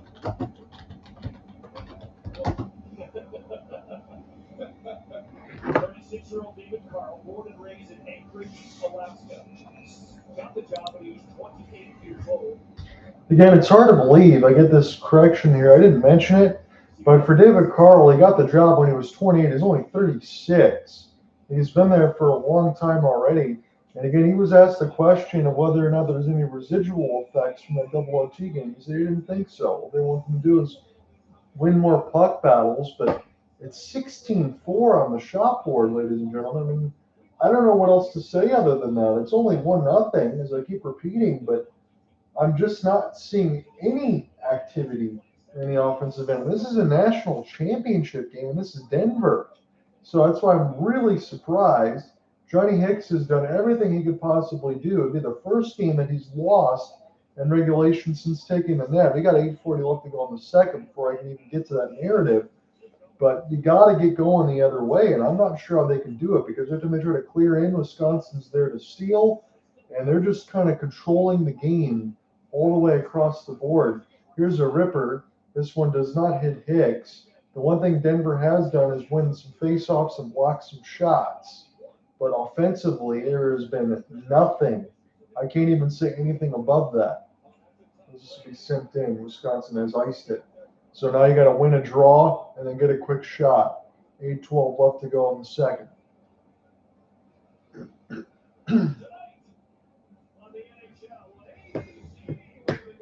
Since hiring John Tortorella, the late game on ABC is the Vegas Golden Knights. And again, because of the Scripps deal and Comcast, I don't even think I have ABC. Can't watch that game.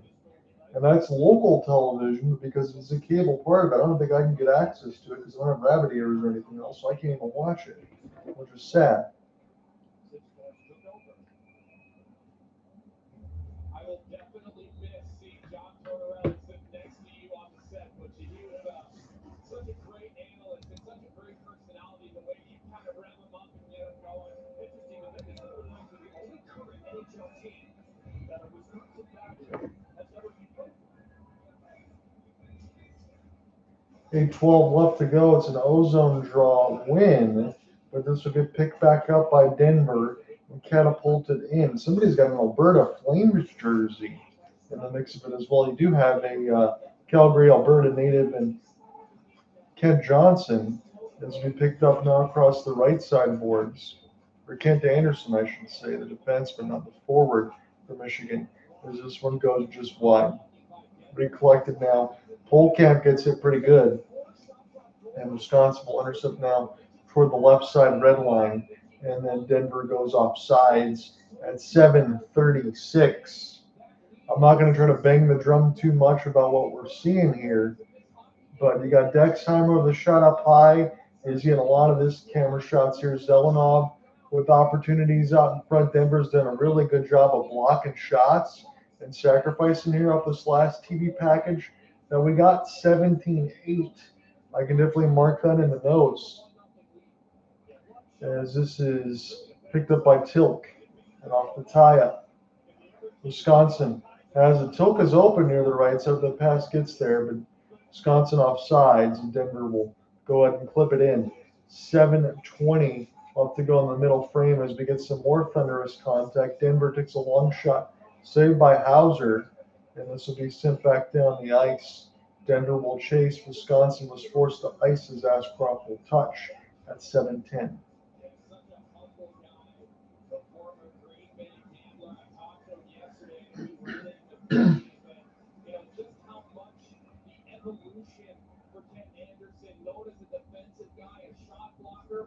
Stepping up for his team in big moments. Look at that weird coaching.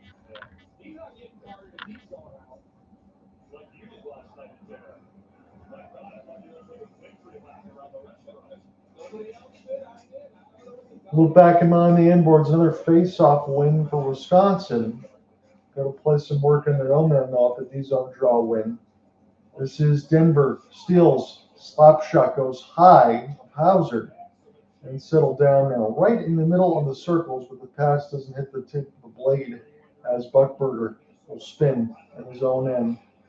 He's getting zoomed in now, able to carry the mail toward the left side of the glass, as this will be settled back down for Jake Fisher. We'll chase this into the corner, the left side red line. Wisconsin trying to pry the vulcanized rubber loose. 6:30 left to go in the second. Buckberger with a stutter step. He gets canceled off near the left side of the glass.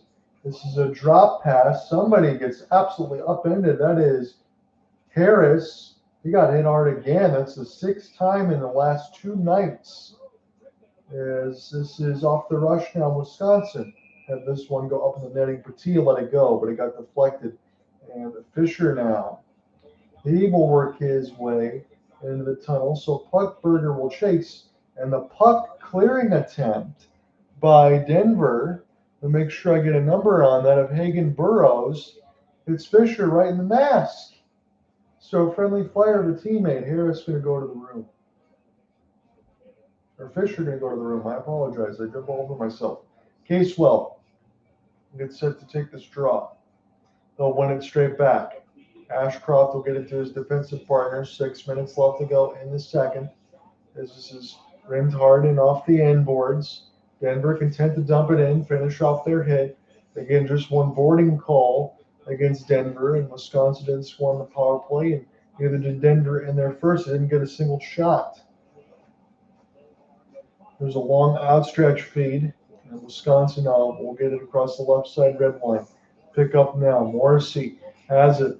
We'll get in the high slot. There's a turnaround. Denver keeping them to the outside. 4 attackers chasing near that left circle will force Wisconsin to throw up in the netting out of play. And Mike Hastings said, hey, probably got a hit up toward the head that should have been called. On some of his camera shots, he looked like Dan Hurley at UConn. He looked a little irate as they're showing all the block shots and effort now on the other end for the Wisconsin Badgers and some late arriving winning of puck battles and stick flips as the defensive intensity for the Badgers has been, I would say, past 100%. They're giving superhuman effort at this point. Face-off win. Shot gets blocked, and Hicks will grace it with the goal stick. As this is Samalainen. Bounced out in front, but Denver doesn't get a puck on it. Scoring chances are 15-4. So the 4 shots that Denver has, they all counted as scoring chances. And out of Wisconsin's 15-16, it's 15 of those. Good move there, up a set of hands. And Wisconsin still trying to do some moves as this is sent toward Hicks' net. Dexheimer will get a piece of it. I think we're going to get called for a hand pass at 4:56.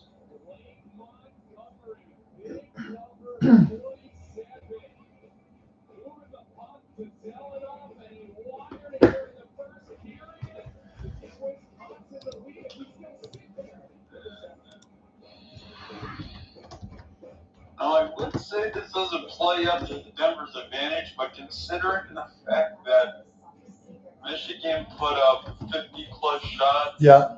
and Denver barely had, 25? Yeah, it was doubled. Yeah. I mean, Denver, I guess Denver plays a more defensive style of puck. That is something that I definitely have to come to think about, Ian, especially after watching these two, because I just don't. It makes me wonder, as David Carl, again, he's got a lot of winning. He's also won with the WJCs for Team USA, but the way that they're playing now, and I guess they got to give Wisconsin a lot of credit as they should, but it makes me wonder how Denver's even won any games because there's just no offensive push. The Devils and Red Wings are tied at dose. But again, they're going to need a lot of help. They did not get it today from the Senators, who like the Islanders 3-0. The Lightning did beat the Bruins, but really the only way the Bruins don't make it is if they lose out, and the Red Wings, I think, have to win every game. Let's see if this updates. I'm not even going to give myself any hope for that, but right now, Boston's got 96 points, and the Red Wings have 91. Yeah, they would have to win out, and Boston would have to lose out. I don't see that happening. Boston has a game against the Blue Jackets next. Blue Jackets probably already going to get eliminated anyway, and then New Jersey, who's already out. So don't hold your breath, Red Wings fans, but that is the situation, likely the only way that the Red Wings get in.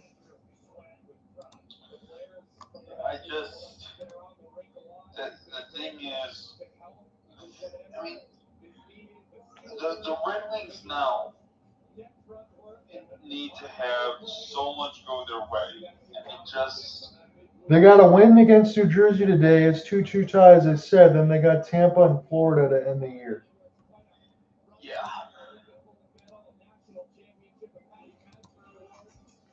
Pull this back up on the play-by-play, and we'll talk more about it once we finish this Final 445. Here is Denver off an outstretch. This is catapulted in a little pull ball action from the left side red line as Montgomery to start this one. Shots this period are 6-2. So this second set of 20, as I talked about for the middle frame against Michigan and Denver, it was more low event. That's what they've kept it here. But now you got to have a third period push because it was all Wisconsin after one. Here is a play right at the net. Doesn't hit the stick of Hauser. Almost could have been a possible trip as Oliver Tulk. We'll watch this one get sent, and Hicks makes a great play, stops it in behind the net. He has been so confident, as we talked about the freshman netminder. 4 minutes left to go in the middle frame. Here's a chance, and this will be saved right in off the rush.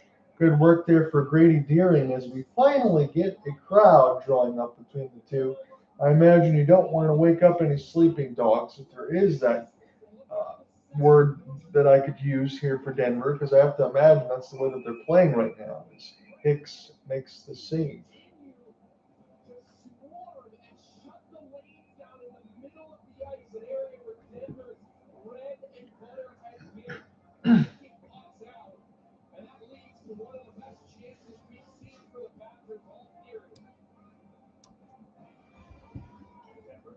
It'll be an ozone draw for the Badgers. Mike Hastings' squad really just needs to continue what they're doing. They get one more goal and across the board. That could be enough. I don't think you'd have any danger with a 2-goal lead the way this is done, but I really do think they need one because Denver, I do believe, even with only 4 shots, will get a bounce and tie this game. I don't see them getting shut out. So Wisconsin's going to press in that third period, or maybe not, but we'll see when we get closer to it.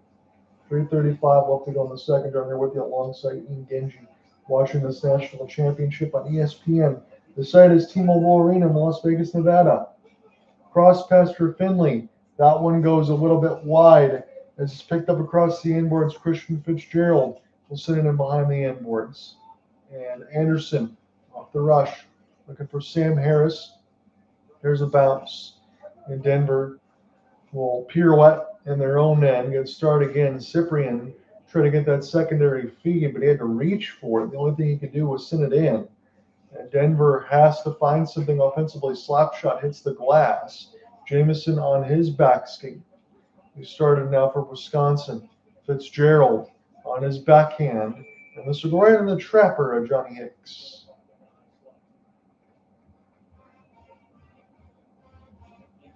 So Deering now getting a couple chances, and Harris got hooked in toward the hands and got dragged down. Maybe it was a little bit against Finley and Harris, but that was right in front of the Zebras and not called. That looked like a hook toward the neck of Harris. I think Denver and David Carl certainly have a beef, but I don't see him really ever get demonstrative.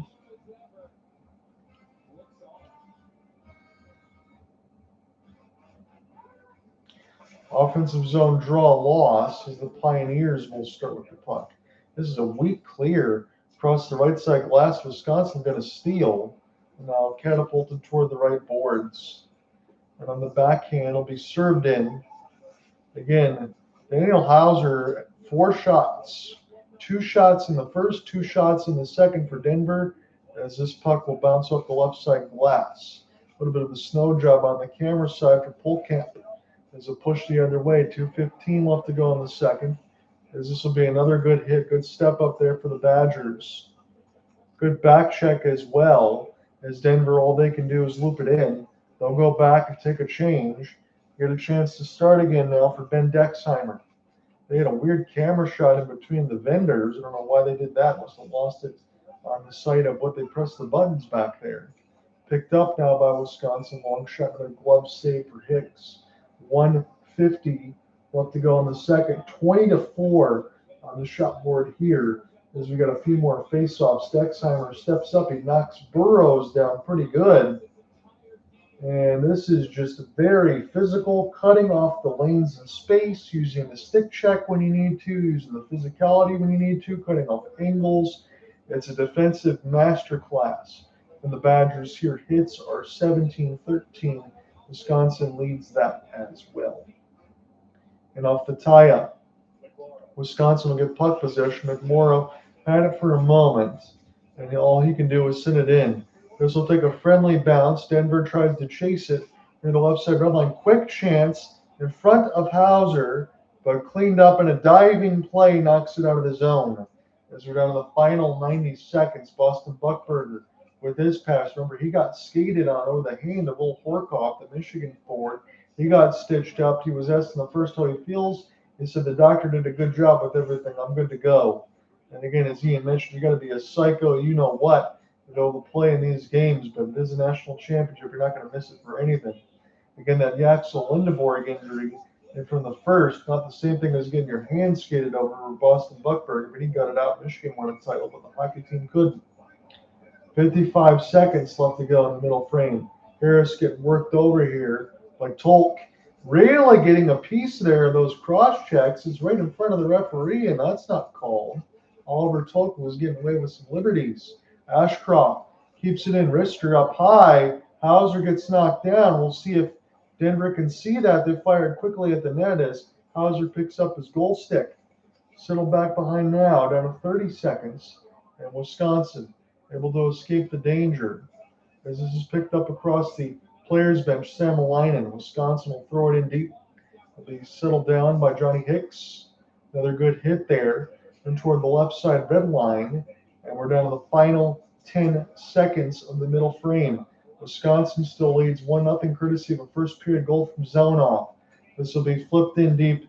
Wisconsin gets it there, try to send it at the net, down to 2. Hicks, this gets blocked. And after 40, we still sit at 1-0. Wisconsin in the driver's seat as far as playing this game, but they need another goal in my opinion. The shot board is 20-5, but only one goal I don't think is going to be enough. We'll see what happens. We'll call the final set of 20 in regulation when they come back.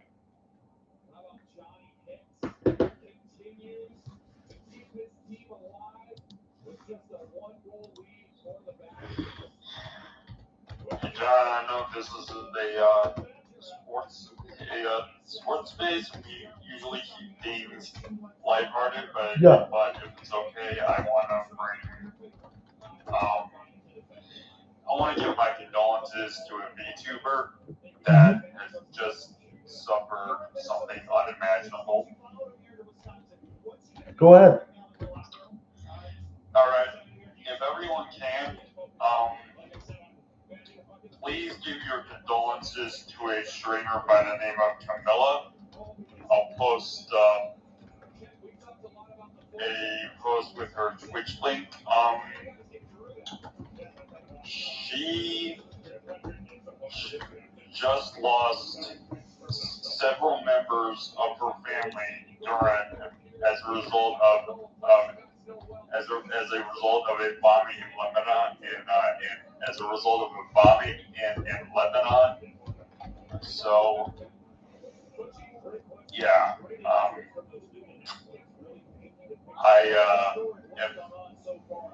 if anyone here knows, like, listens to her, or she, if you have the time, go send her a message offering condolences and support, because that is just. That's brutal, and I appreciate you making the announcement for that. Again, anyone, doesn't matter, anywhere across the world, you're dealing with stuff, loss of family, anything. We live here in the United States, and you're talking about Lebanon, and sometimes I hear people bitch and moan about the way that their life is and this and that. Well, you're not actively under attack where you live, so be thankful for that, is all I'm saying. I know that goes without saying, but I mean, come on now. Yeah. Now we do keep things lighthearted on here because it is sports and this is what we do for fun, but we have to acknowledge what happens in the real world because sometimes the real world just decides to slap us across the face. Yeah, as it usually does. And I'm glad that you mentioned it that way because it's not just you, me, Alec Cooper. We've talked about some of this stuff before. We've talked about loss of life, talked about certain other things, the reality of the situation and day to day. It's very difficult, but again, as you mentioned, and I always talk about too, it's one of the reasons why people use sports as an escape, but because sometimes the real world can be really hard to deal with.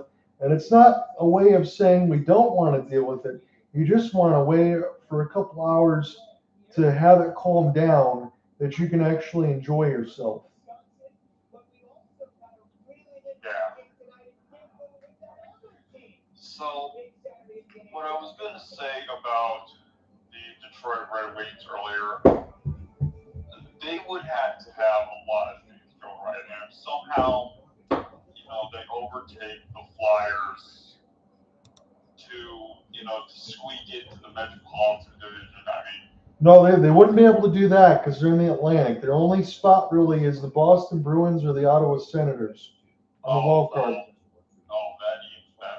That makes it even worse. They need the Boston Bruins to lose out, and they would have to win out.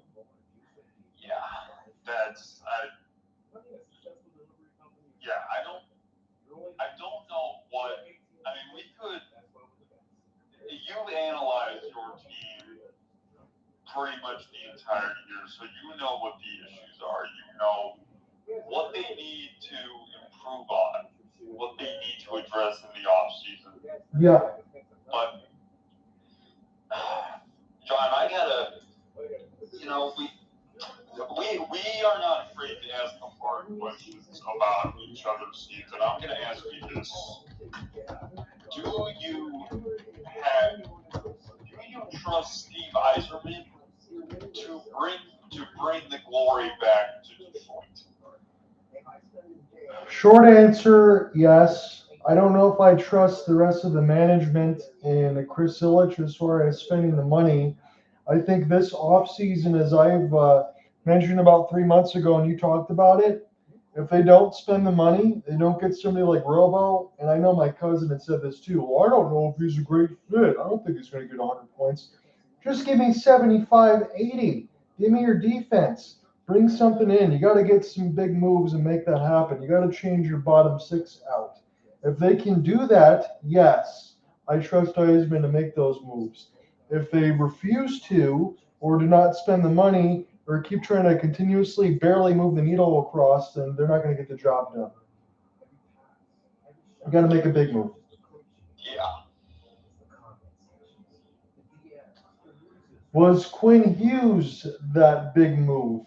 Because Ian mentioned this to me before. Yeah, you bring in Quinn Hughes. Let's say you did, but your defense still sucks, and you still give up 3-4 goal leads.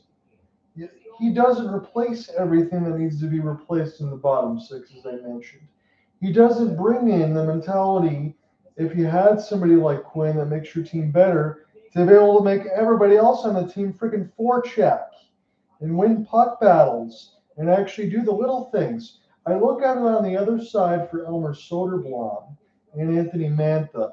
Again, former Red Wings, Mantha in a much different portion of his career. I credit Spencer Carberry for waking up his offense in Washington. But he's been able to score, I believe, 35 for the Penguins this year. And then I've seen Soderblom fight, throw down the gloves, and be physical when he didn't do any of that in Detroit. Is that a systemic problem? Is that coaching problem? I'm not talking about Todd McClellan. I'm talking about all the other scouts and everybody else. I think they might need to clean out some of that stuff. I think they need a culture change. And other thing I will say too, and then I'll shut the hell up here, as far as Andrew Kopp and guys like JT Compher, when JT Compher was asked the question about what he needed help about, he sounded like he was sucking on a helium balloon and he didn't have a lot of energy inside his lungs. It was one of those breathies, well, if we get this and we get that, then we'll be fine. I don't want to hear that kind of stuff this time of year. You got to put your foot to the gas and try to make a play. You're supposed to be a leader to be able to bring in. You're from U of M. You played there. It can't just be Dylan Larkin. Yeah, so I just looked it up. Anthony Mantha actually has 32 goals. 32. But he is the leading goal scorer on the Penguins. Yes. So that right there should tell you that obviously something, and Ovechkin scored his 32nd goal in the season today, but about to enter into a very painful rebuild in Virginia to guard. But again, but back to Detroit.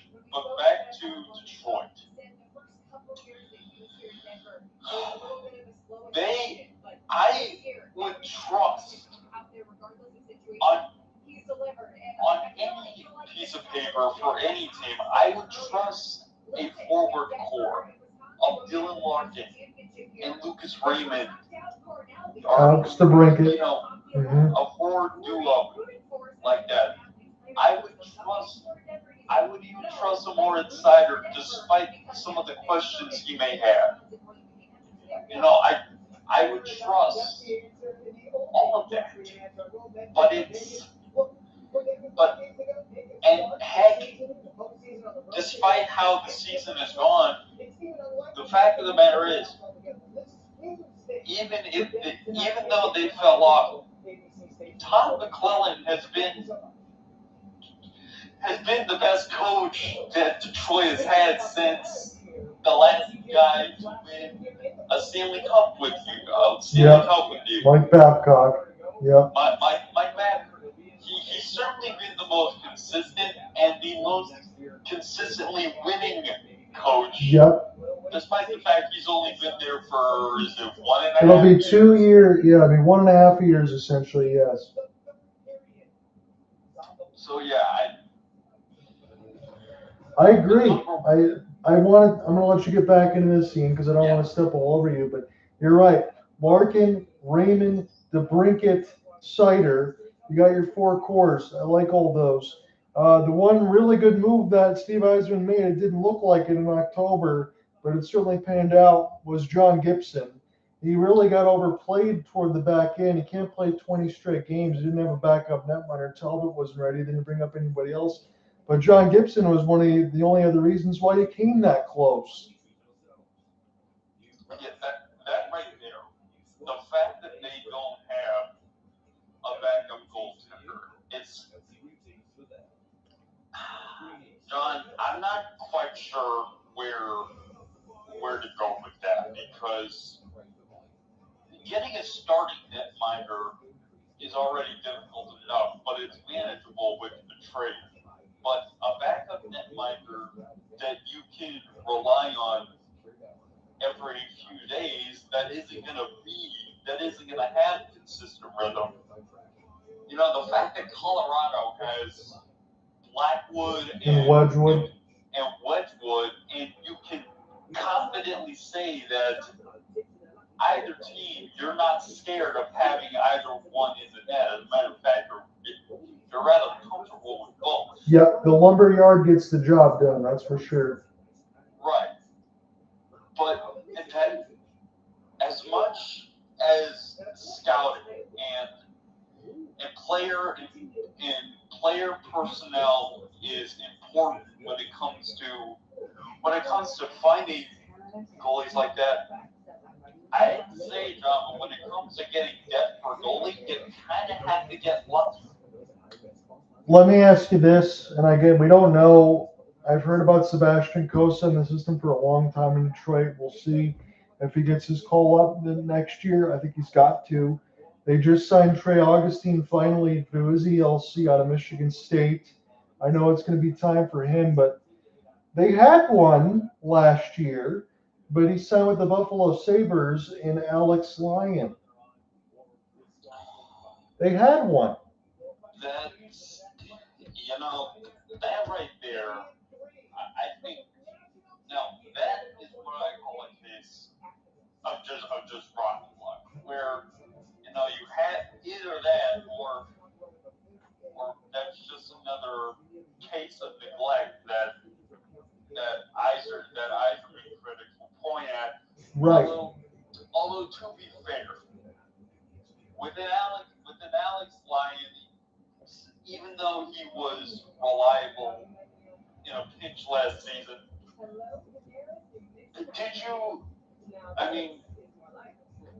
did you think he'd have this level of consistency where he's helping assist Buffalo to their first playoff berth in 15 years?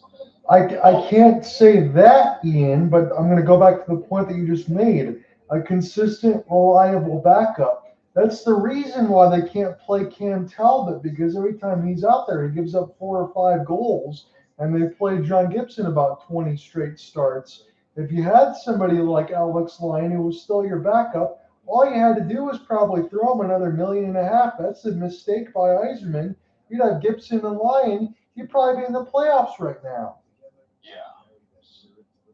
And now I will say, it would cost, but if you have John Gibson next season, which I'm guessing you do, because I haven't heard any. He's got the Ducks contract. He's not going anywhere. Nope. He's not going anywhere. Nope.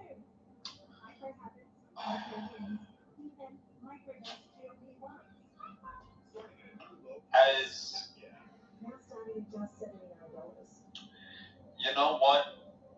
Depending on what happens with the Columbus Blue Jackets, and I'd had to look at the contract to be sure, but right now, Jack Graves is looking like the young option. Yeah. The young, reliable option for them. If none of the goalie prospects for the Red Wings are ready yet, if none of them get called up, see about acquiring Elvis Merzlikins as a backup netminder. I was wondering if you were going to go there when you mentioned Jack Greaves. I don't hate it. You got to find somebody that'd be able to help out Gibson. I think Elvis would be able to be fine in a backup role. It's hard to trade within the division, but I agree with you completely. I think that's not a bad way to go about it. My guess. Go ahead. Sorry to interrupt, but as I talk about the Columbus Blue Jackets, it is already 1-0 Blue Jackets. Boone Jenner, Yep. a minute and 12 seconds into the game against the Montreal Canadiens. Yeah, and they are at 1 point, I believe, if they win, still behind the Red Wings. They need a lot of help. So they're just continuing to fight for their life and hoping that the Boston Bruins continue to lose. They got swept by the Lightning during the season series. And actually, the Blue Jackets' path is a little less complicated because if the Metro. If they were to win, they'd be tied with the Flyers. Yeah, you're right. They have the Metro. The Red Wings have the Atlantic. So, yeah, they have a little bit of a leeway there to get in. Honestly, again, I picked the Blue Jackets, and I think a lot of us did too. They could still squeak in. I hope that they do, because I think that would be fun. But I'm not going to say anything disparaging about the Flyers either, because they definitely deserve everything that they got. I can't believe that they were that good this year. Yeah, but you're also asking Winnipeg for help, and that's. Yeah, we'll see what we end up getting there in the East. Anything in the West, I'm surprised that when you mentioned Winnipeg, I'm surprised they had the year that they did. But they did. And let me look at this as we get an icing here, and then we'll get back into the play-by-play. It is 3-3 between New Jersey and Detroit. It really doesn't matter winning the game in regulation or overtime, but I'll monitor that score, I guess, because I have to, not because I want to, as it is a goal apiece in every period with 4:12 left in that one. And now we'll see, is in our game, is Wisconsin going to just shut it down here for the 1-0? I'm not saying they're going to park the bus, but can they continue to ride this defensive effort that they've done throughout 60 minutes when Denver's had to go through that double overtime blood fest that they did against the Michigan Wolverines? And I mean that because it's what we saw a lot of. As this is picked up now near the right side, here's a long chance, and this will get knocked up on a play before it ever hits Hicks. They get a stoppage at 19:09.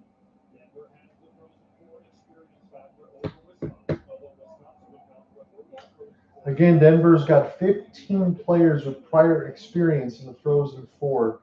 Wisconsin doesn't have any, but that graphic, you could take it, crumple it up, and throw it in the trash at this point.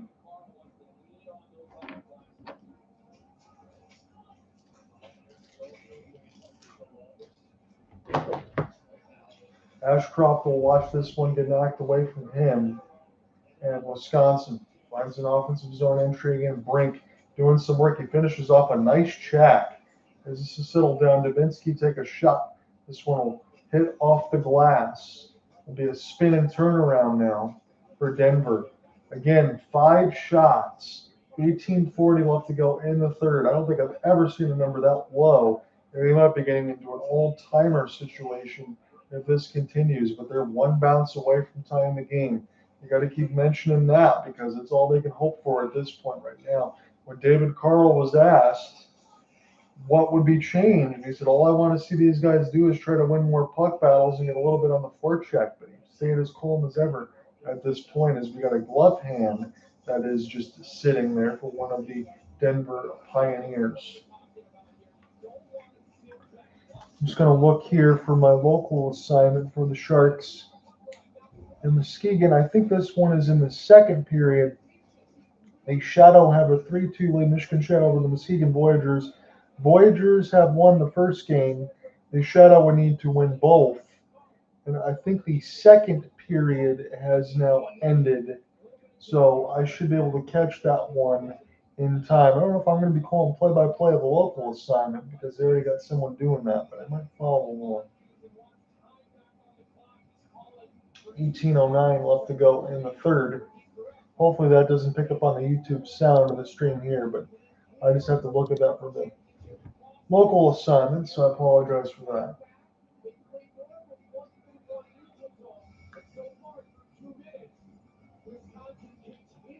Wisconsin going to go ahead and take a neutral zone draw. As Zelenov, face-off man, he's got the only goal of this third.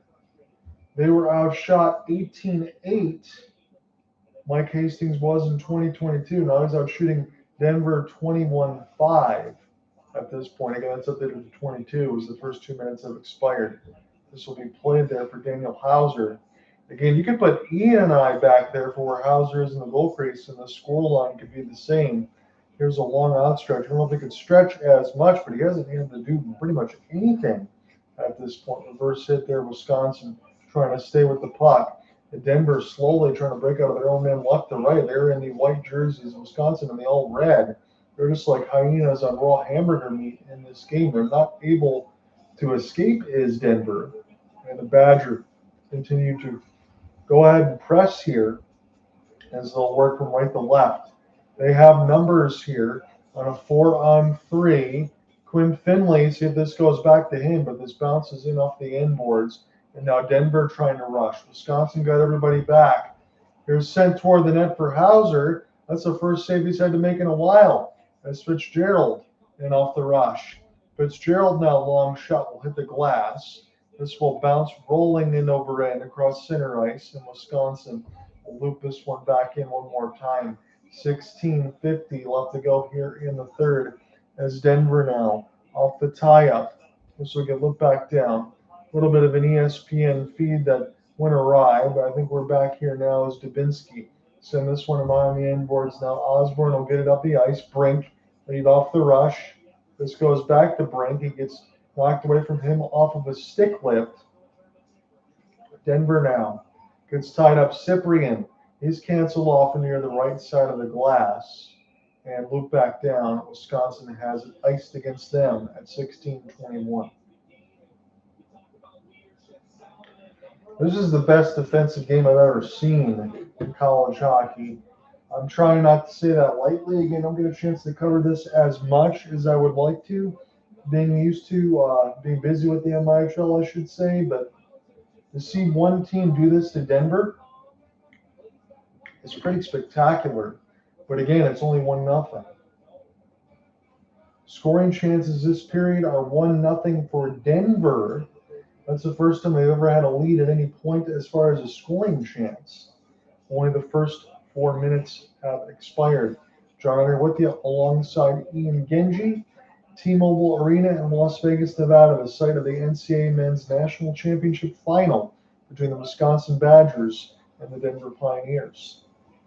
Seeing the left side red line, Jamison fans on the clearing attempt, but he does get it across the left side red. Wisconsin, here's a bad turnover, but this is wide of Hauser. near the right side glass. Polkamp puts it back up around for Steven Lorenz. Lorenz now leaves it across the wing. As this pass attempt gets blocked, Badgers knock it down.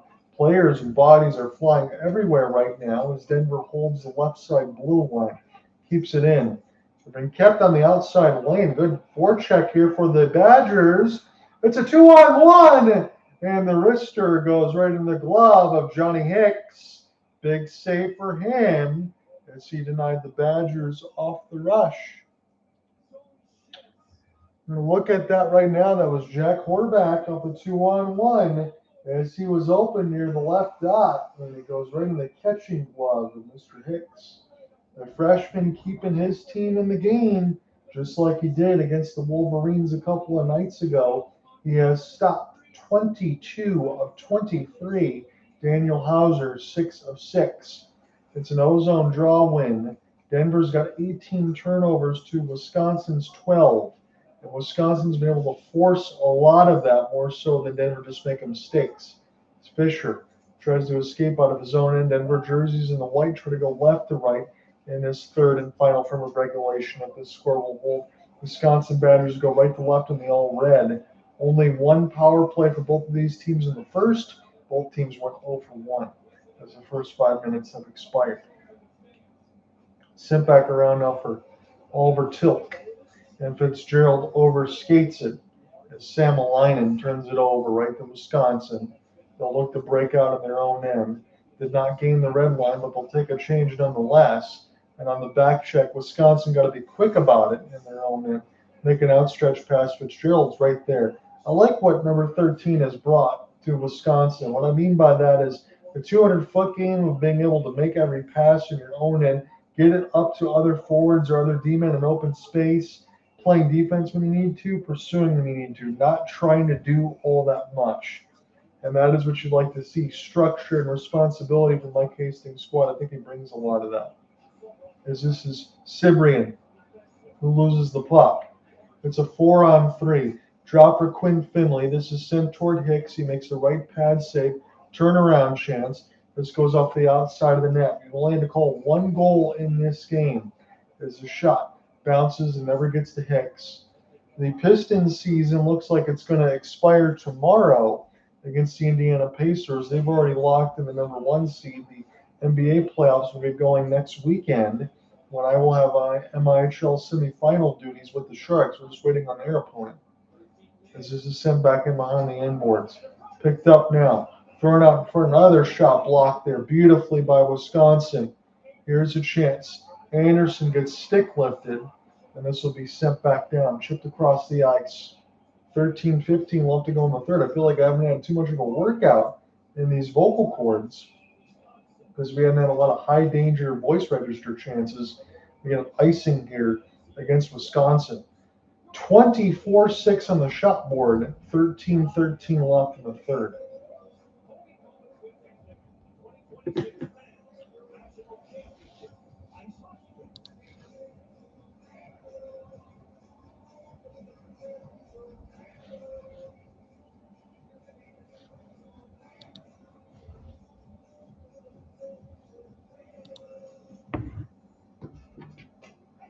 Ozone draw for the Pioneers, bounces off the backboards, and then goes right to Wisconsin.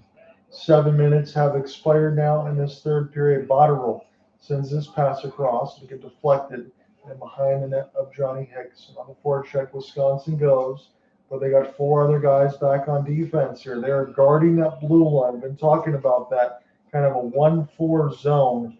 Back everybody in, make sure that Denver has to be forced to clear the puck in and can't skate it up the ice with speed, canceling off everything they've been trying to do. Here is a pass in front, and this will get picked off now. Here by the Badgers. Chance in the high slot, one-timer. Big Sam Hauser scores! Denver finally gets their chance, and they get it done. It's tied at 1. Finally get an opportunity. Rieger Lawrence. The first one to it. It's the 7th shot for Denver, but it's enough in a 1-1 tie. 12:29 left to go in the third. big chances off a rebound. A failed clear for the Badgers. A chance in the high slot off the one-timer. The rebound is loose. Lawrence picks up the change as Epperson sends it across. Hauser in no man's land. Wisconsin can't recover. And there's the bounce that Denver needed. And it is a face-off in the neutral zone off the tie-up. That was a little weird. This should have been at center ice, but the camera cut a little late. I'm assuming it was. As we'll have to do this again. I'll have to charge my phone because it looks like it might have died. 12:05 left to go here in the third, as this is Cibrian who gets a piece. 11:55 left to go in the third. Another rebound opportunity picked up here by the Pioneers. This is settled back down there for Zelenov. He's forced to push the other way, as this will be recollected off the left side red line now. 11:40 left to go here in the third. Here's a rush. Picked up now off a long outstretched pass. Oliver Tulk will pick this one up across the end boards. Here's a chance that gets knocked away. Fitzgerald off the lively backboards, and Hicks says no. Big save on Morrissey.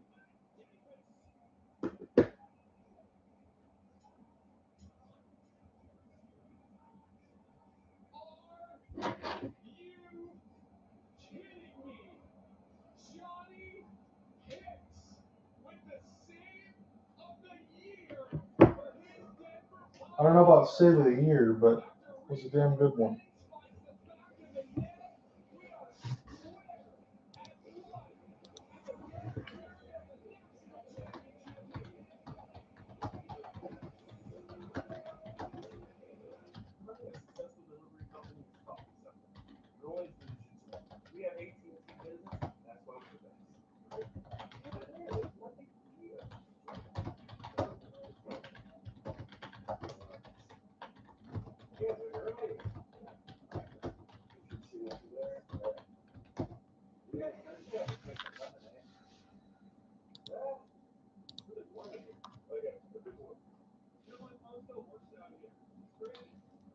So finally, it's Rieger Lawrence.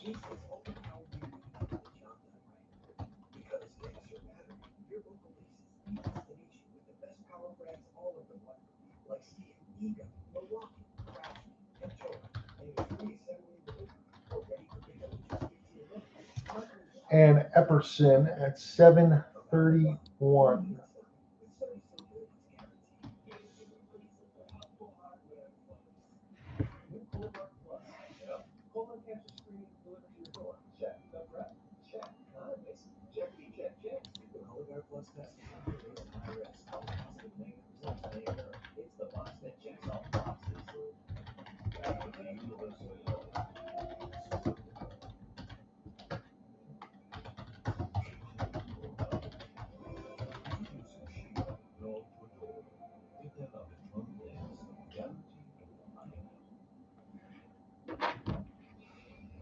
Nobody wrote the notes like the Denver Pioneers. In 2022, down 1-0 after two, dominate the third period in Boston, and win 5-1 over Minnesota State. 2024 against mighty Boston College. C. Rubio, superstar, was the difference down the stretch, and Denver makes it 2 national championships for David Carl. 2 this decade, now they're looking to add 2026 onto that band. No school has more championships than the Denver Pioneers. More impressive what they've done in the last 10 years.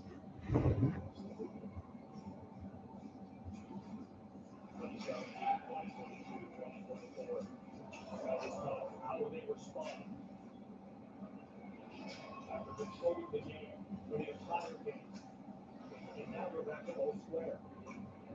Fitzgerald stands in the ice. And the crowd. That Denver's smothered defense. Bullshit did not get the ring along into the icing. Pioneers.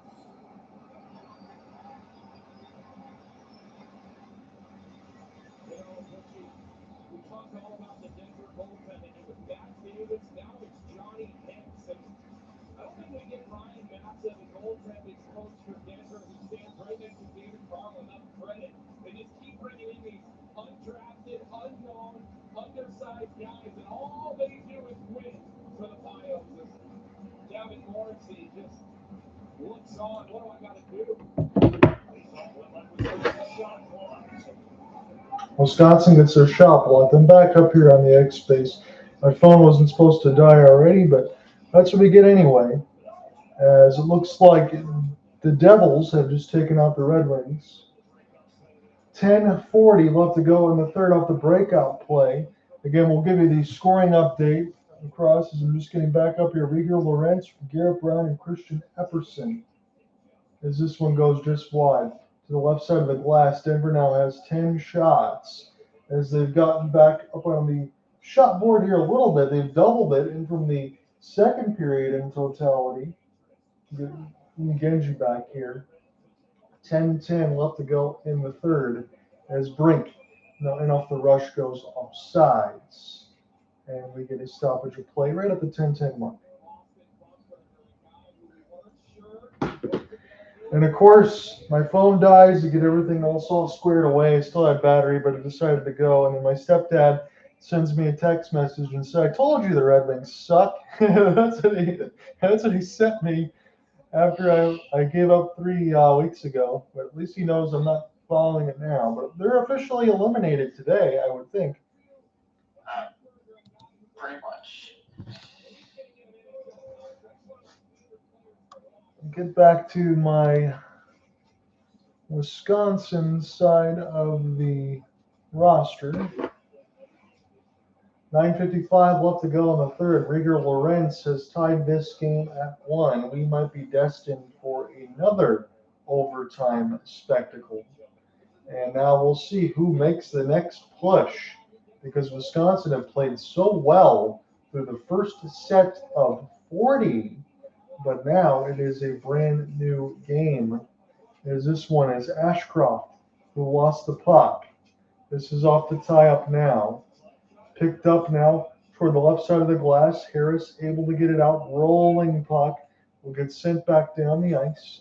Not far enough for icing. Dexheimer plays it, turns it over, and this will be off an outstretch. Good stick chop up in the air. Montgomery had a piece of it for a moment and then lost it off the rolling puck. Here's the rush the other way for Ben Dexheimer. Salmolainen will get a piece of it and off the spin and turn. Here are the Wisconsin Badgers. Here for Mike Hastings' squad. We'll get this one up the ice. Quinn Finley with a short side chance. Takes a stick out of the hand of one of the Pioneers defensemen. Here's Boston Buckberger now trying to do some work in the own end.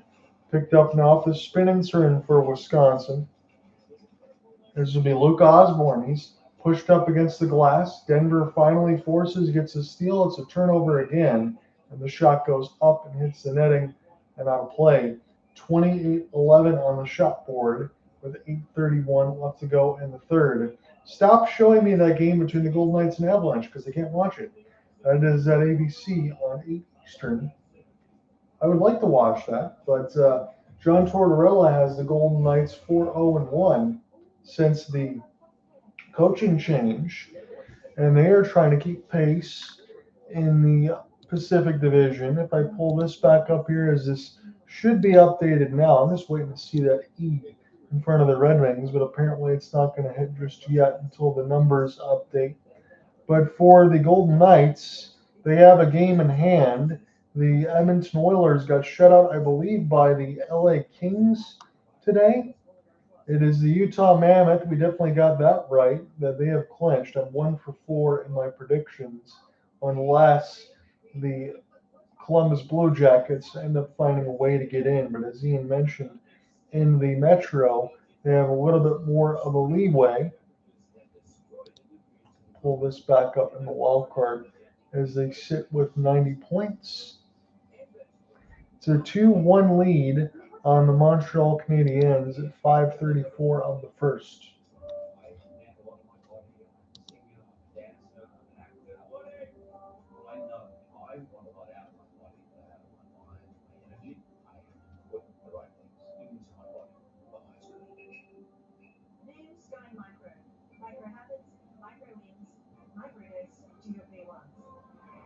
I'm stuck. My rate won't budge. Be mad, but men can help.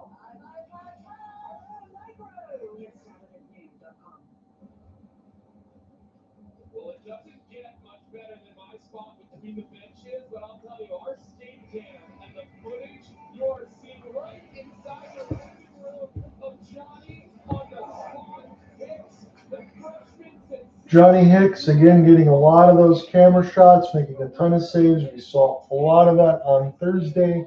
We're seeing even more of that here on Saturday, being able to stand on his head and make sure to get the job done. Again, I'm also following along for my local assignment of the Voyagers in Shadow. As far as the Sharks' next opponent, they are in the second intermission. I'll be able to follow that along, I think, a little bit. This game should be done before that, unless we get to OT. Face-off upcoming. Go ahead, Ian. Oh my lord, Florida State baseball just lost. You know what? I'm just gonna put the video up in the jumbotron and just I asked why. I'm gonna have to watch that once we get a break here. And this will be sent back down, but I hope it's not some sort of suicide squeeze or some stupid play like that wasn't needed. 8:23 left to go in the third. Jim Leland, that used to absolutely fry his egg as far as that being talked about. Looking at this again for the NHL scoreboard. Since Utah is clinched, they're not really caring about what's going on between Utah and Carolina. That's 4-1 Carolina. Panthers and Maple Leafs, two teams that are eliminated. Panthers end up winning the Stanley Cup, and they don't make it to the playoffs next year with all the injuries. 8:15 left to go in the third. Again, they repeat the profile that Johnny Hicks hasn't lost in over a year, as Fitzgerald will send that one in. And on the left side, this is wide of Cyprian. And this will be sent in the left side red line. Denver, 12 shots on goal. They had just really 5 after 2 periods of play. So they've definitely got more of attack than they needed to. And they're trying to find their way into this game. They have done so because Rieger Lorentz made it 1-1. Wisconsin hasn't scored now in about 2 periods of play. If this continues, here's a long outstretch just onside, and now Wisconsin able to chip and chase. This will be slowed down back in behind the end boards and go right to the jerseys in red. That's the Badgers and Mike Hastings squad. Here to the left side red line, Zellin not able to stay on sides. He got knocked down. It was his beautiful bar down shot that opened the scoring in the first. We had nothing in the second until the Rieger Lorentz ended up tying it up. As this goes to the left side dot, off the spin and leave. Now it's be Luke Osburn. Try to take this one off a long outstretched pass from 50, contested near the players' bench, and started again now for the Pioneers. Long outstretch, Hicks will hold. 29-12, shot board, 6:55 left to go in the third. Driving with you alongside Ian Genji, covering the national championship between the Badgers and the Pioneers. Tassy was the one that let it go, and Hicks able to cover that one up into the shoulder blade and into the glove hand. Pioneers had won in 22-24. They're trying to get their 11th national title. Wisconsin trying to get their 7th. 6:50 left to go in the third. This is sent behind the end boards. Picked up there and behind the net of Johnny Hicks. Badgers emerge with the puck. Here's a ripper that will catch the right side of the glass. The Badgers do hold it in. Send it toward the net with a lot of traffic. Kowalchuk will get back. And now the Pioneers have open space. Casewell, he waits for some extra effort now. Ripper across for a pass, and it goes up the blade of Casewell. We'll have to go back up and get a stick. I think one of the Badgers is without one right now. If Denver can't attack. Hauser gets hit behind the net. Cyprian takes a hit. Picked up in the high slot now. Denver crisscrosses. Rister wide of Hauser. If he settle back now, McMorrow trying to find it. He works his way to the net. Denver finally getting some post positioning in front of Hauser. Here's a slap shot. Buckberger scores! Denver takes the lead! Busted Buckberger! 5:52 left to go in the third, and the counterattack special has got them 2 in this final frame, and Wisconsin needs help now. We'll see if Drzowski tipped it.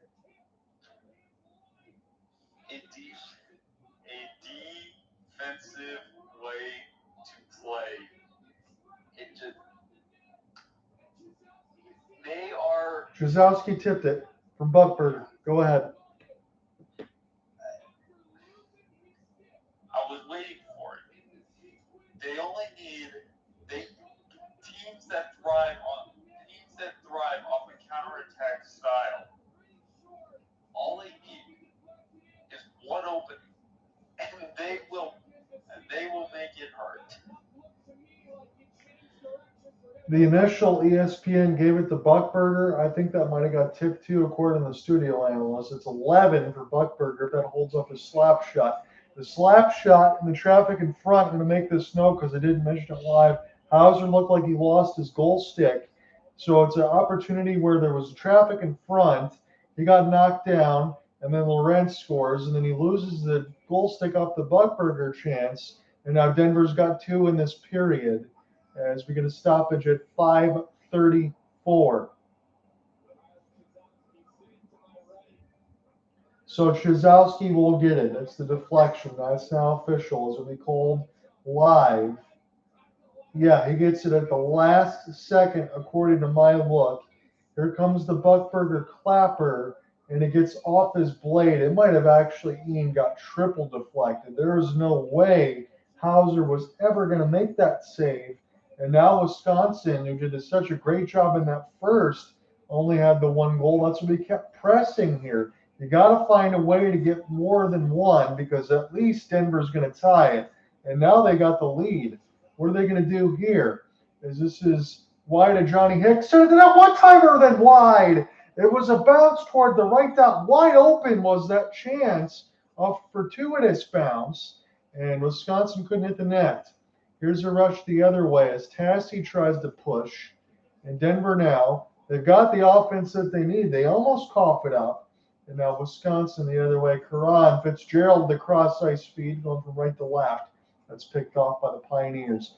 David Carl's squad is 5 minutes away from going opposite years of back-to-back and 22, 24, and 26 and getting a title. That would be their 11th.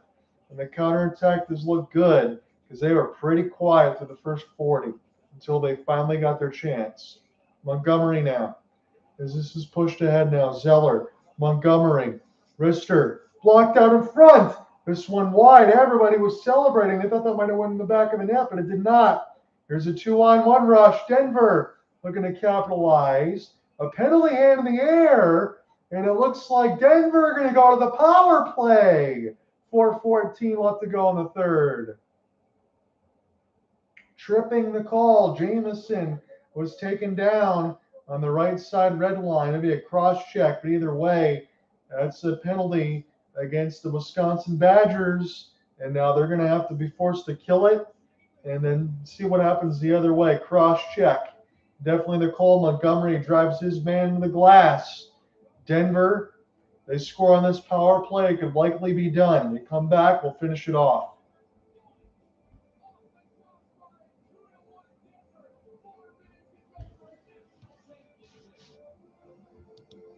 This game got really exciting all of a sudden after that kind of sleepy 40 minutes, if I'm being kind.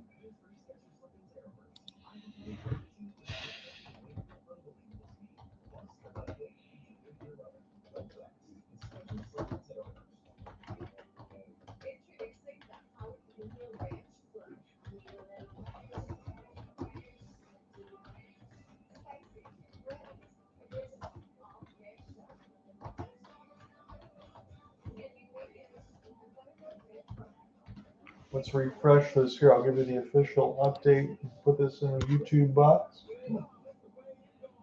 It's Drzowski from Buckberger and Brown. Brown's got 2 assists in this game.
All right, here we go. 4:14 left to go in the third. Shot board 29-13. More importantly, Denver now has the lead. They also have a power play. It's only the third of the game. This is Denver's second. They would be 0 for 7 in their last two games should they not score. Should they score here, that would ultimately likely put this game away. I shouldn't say ultimately, but it really feels that way at this point. If you can get a 2-goal lead, it'd be a shame considering how well Wisconsin played in that first set of 40. There's a rush the other way. Fitzgerald now, see what he can do, and see if we get any sort of push after this in the mix of two that's successful for Mike Hastings' squad. You don't want to get this close and not finish it off, because that suffocating counterattack that was just waiting for a chance to get going finally did it in the third, because Wisconsin had done everything right up until then except get the extra insurance. Here's Pioneers. Put it toward the left side. Shiskowski will throw it back. They could almost kind of treat this like an OT 3-on-3 because they have the lead. And if they just kill more time and stop Wisconsin from getting anything going offensively, that would be the goal, correct? As Lawrence try to fight for it now, and this is picked up by Denver. I don't think we're going to get a penalty hand in the air, but they'll take some more time. Ashcroft, there was a big press for Hastings' squad to try to steal across center ice. Ashcroft now will go the other way. I don't see any hands in the air as we press on. 2:55 left to go in the third. This goes to the left side red line now. Players battle for it now. Wisconsin emerges in the defensive end. Here is a pickup. This is coughed up right in the middle of the circles. We'll see what happens the other way now. Finley, he gets canceled off. It's a 3-on-2. Lawrence, the trailer, he flips it across. And Denver being very patient. Lawrence, oh, what a save! Rebound opportunity. It's a third one. Oh, what a stop there. Hauser stands on his head. He leapfrogs on the puck. The only thing that he could do was try to make a save off the third rebound. 2:22, he does so. He keeps this game still within one. Cibrian gets denied, and then he works his way toward the crease, and Hauser is already there off the third effort. Reeder provided a screen there. Hauser's got to jump out. He's also got to push his forwards out of the way just so he could see the puck. And he made a couple of spectacular saves as Denver was very close to giving themselves a 2-goal lead. 8 seconds left to go in the Pioneer power play. 2:22 left to go in the national championship game. Should this 2-1 scoreline hold for the Pioneers? 1 second off the clock as we get a unfair draw. We'll do it again. John Under with you alongside Ian Genji. Thankfully, you joined me for this one. These frozen 4 games now up to this national championship has been a lot of fun. It's been good to cover some college hockey, get back into the swing of things. Another ozone drop. This one won this time by Denver on the opposite end. Picked up here for Wisconsin, and they got to go right to left. They've killed the penalty. They got 2:05 left to go in their season. They need 1 goal.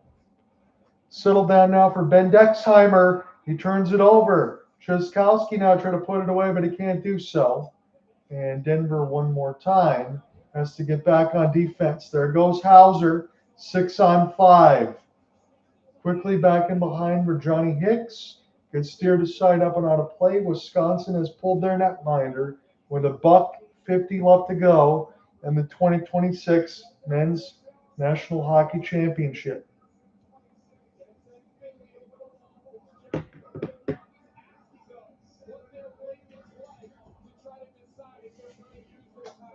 Hastings wants to know, and he's asking his guys, honestly, do you need the breath? Do you want to use the timeout here?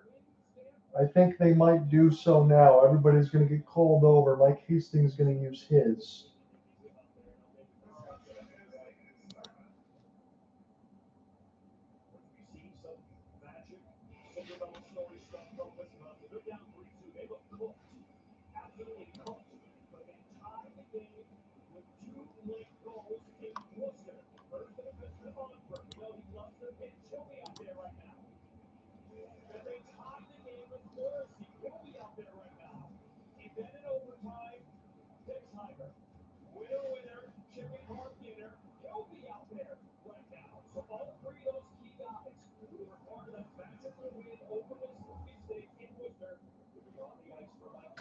It's a 3-3 game between the Shadow and Voyagers, so I immediately got to go over that once this is done.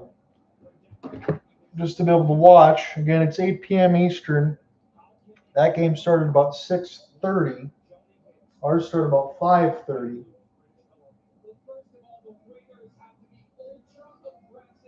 We are still in the timeout situation. Denver is up 2-1. It's Lawrence. And Buckberger's slap shot got tipped by Shoskowski, who got the opening goal against Michigan when they ended up winning that one 4-3 in double overtime. If Michigan advanced to this point, they played against Wisconsin, I would like to know how different this game would be. But Denver is a minute 50 away from getting another championship. It would be their 11th. Crowd going to rise to their feet. Daniel Hauser. It's the net empty. And Wisconsin has 6 attackers to Denver's 5. It's a face-off dot win near the left side for the Badgers. Osburn shoots, deflected. That was a good rebound opportunity. And this will be rolling. They have to be chased for the puck now. Hybrid ice. Here for Osburn gets there first. As we're down to a minute 40 left to go in the hockey game.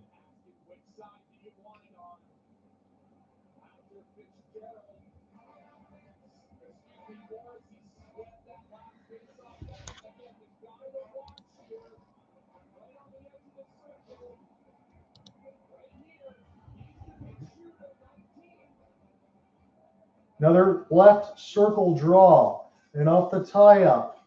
It belongs to the Badgers. They just keep it in the right side blue line. 90 seconds left to go in the game. Wisconsin needs a goal. Dexheimer wants it. Here's a wrister. This one goes near the post of the left side of the crease.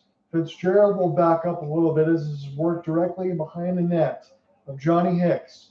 Freshman hasn't lost the game in over a year. And he's got a goal advantage. This one goes up and out. But 1:12 left as Denver was looking to attack. The whistle had blown the play dead. David Carl now looking to organize his troops. He's got a timeout available should he wish to take it. Wisconsin still with the empty net. The shot board is 30-15. Wisconsin over Denver. Kind of reminds you of the Michigan doubling up, but Denver found a way to win that one in double OT. They're trying to win this in regulation. Face-off win for the Badgers, but they can't hold it in. Now they're going to check back up onside. Denver's got it. Hit it off the glass down to the left side red line. Race for the puck. That's wide of the post. Wisconsin's still alive as they'll get it near the left side red line. They're trying to rush up the ice here. As it's down to 45 seconds, this goes to Hicks. They'll be forced to hold. 46 seconds left as we finally get a second scrum of the game. There has not been a lot of that, but it'll be another ozone draw upcoming, probably in that same left circles. And Samalainen, in his efforts to win the game and go up by 2 for Denver, goes for a clear, and he just grazed the right post of the open yawning cage. It'll be a face-off. Gavin Morrissey try to draw this one straight back. We'll see if they can get any sort of rush toward the net should Wisconsin win it. They're looking at the trigger man. It would be Quinn Finley that they're profiling. It's another one near the left dot. And Wisconsin, quick shot. That one wide of Hicks. Down to 40 seconds. This is rolling. Not going to be far enough for icing. And misplayed a little bit by the Badgers. It's going to get some more time here. Long outstretch, a little bit too far. And that'll be an icing. Hauser going to come back in the goal crease here. 27.8. So we're going to have to get their netminder back. He'll make his way. And then as soon as they can get up the ice, we'll have to make his way back to the bench for that extra attacker. Wisconsin's got to find a way to get one more goal to keep their season alive. They had a remarkable comeback down multiple goals against Michigan State earlier to be able to get to this point. Then they defeated the North Dakota Fighting Hawks 2-1. Now their toughest test is Denver. The counterattack was successful for the Pioneers. Again, Hauser in the goal crease. Faceoff is won by Wisconsin, but the time continues to be killed. It's down to 15 seconds. Here's a scrum to the left side glass. This is beautiful for the Pioneers. They'll throw this one back down deep. It's down to 10. Pioneers are on the precipice of doing it again. Long outstretched pass. It touches the blade of Hicks. He rims it around the headboards. The Pioneers have done it. Everybody celebrates. 2022, 2024, and now 26. Their 11th title in school history.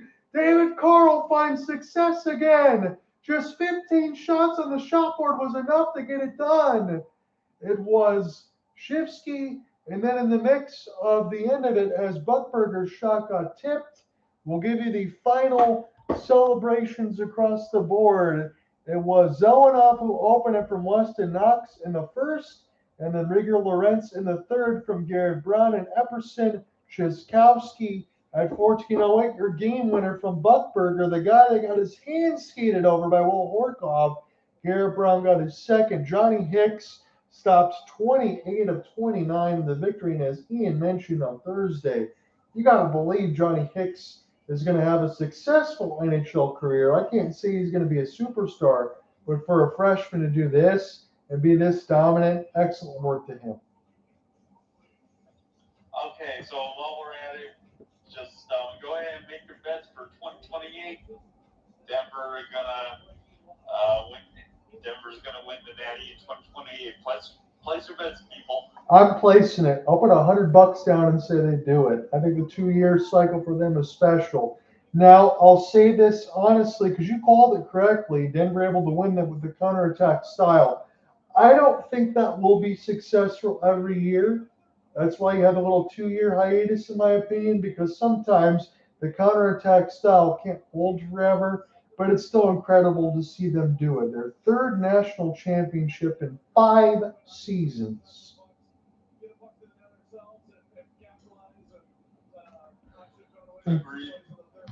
Incredible stuff. I am going to go look ahead because I have some other work to do as far as what to watch for, Ian. So I got to bounce out here, but I will probably catch up with you on Tuesday if you're around. I got Tuesday, Thursday streams planned, and then I got Sharks work to do in the semifinal Saturday and Sunday. But thank you for joining me for these college games. They were a lot of fun. Absolutely, sir. Have a good day. Yep, see.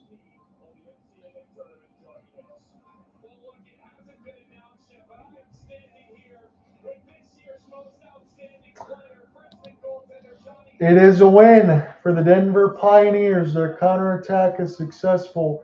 They won this one 2-1. Guys, thank you for joining me for a couple of college hockey games. This was a lot of fun. And you voted Denver in the section. It is 3 votes. 2 out of 3 said the Pioneers. You guys got it right. This was a lot of fun. We'll talk to you guys as early as Tuesday. Peace. You take care.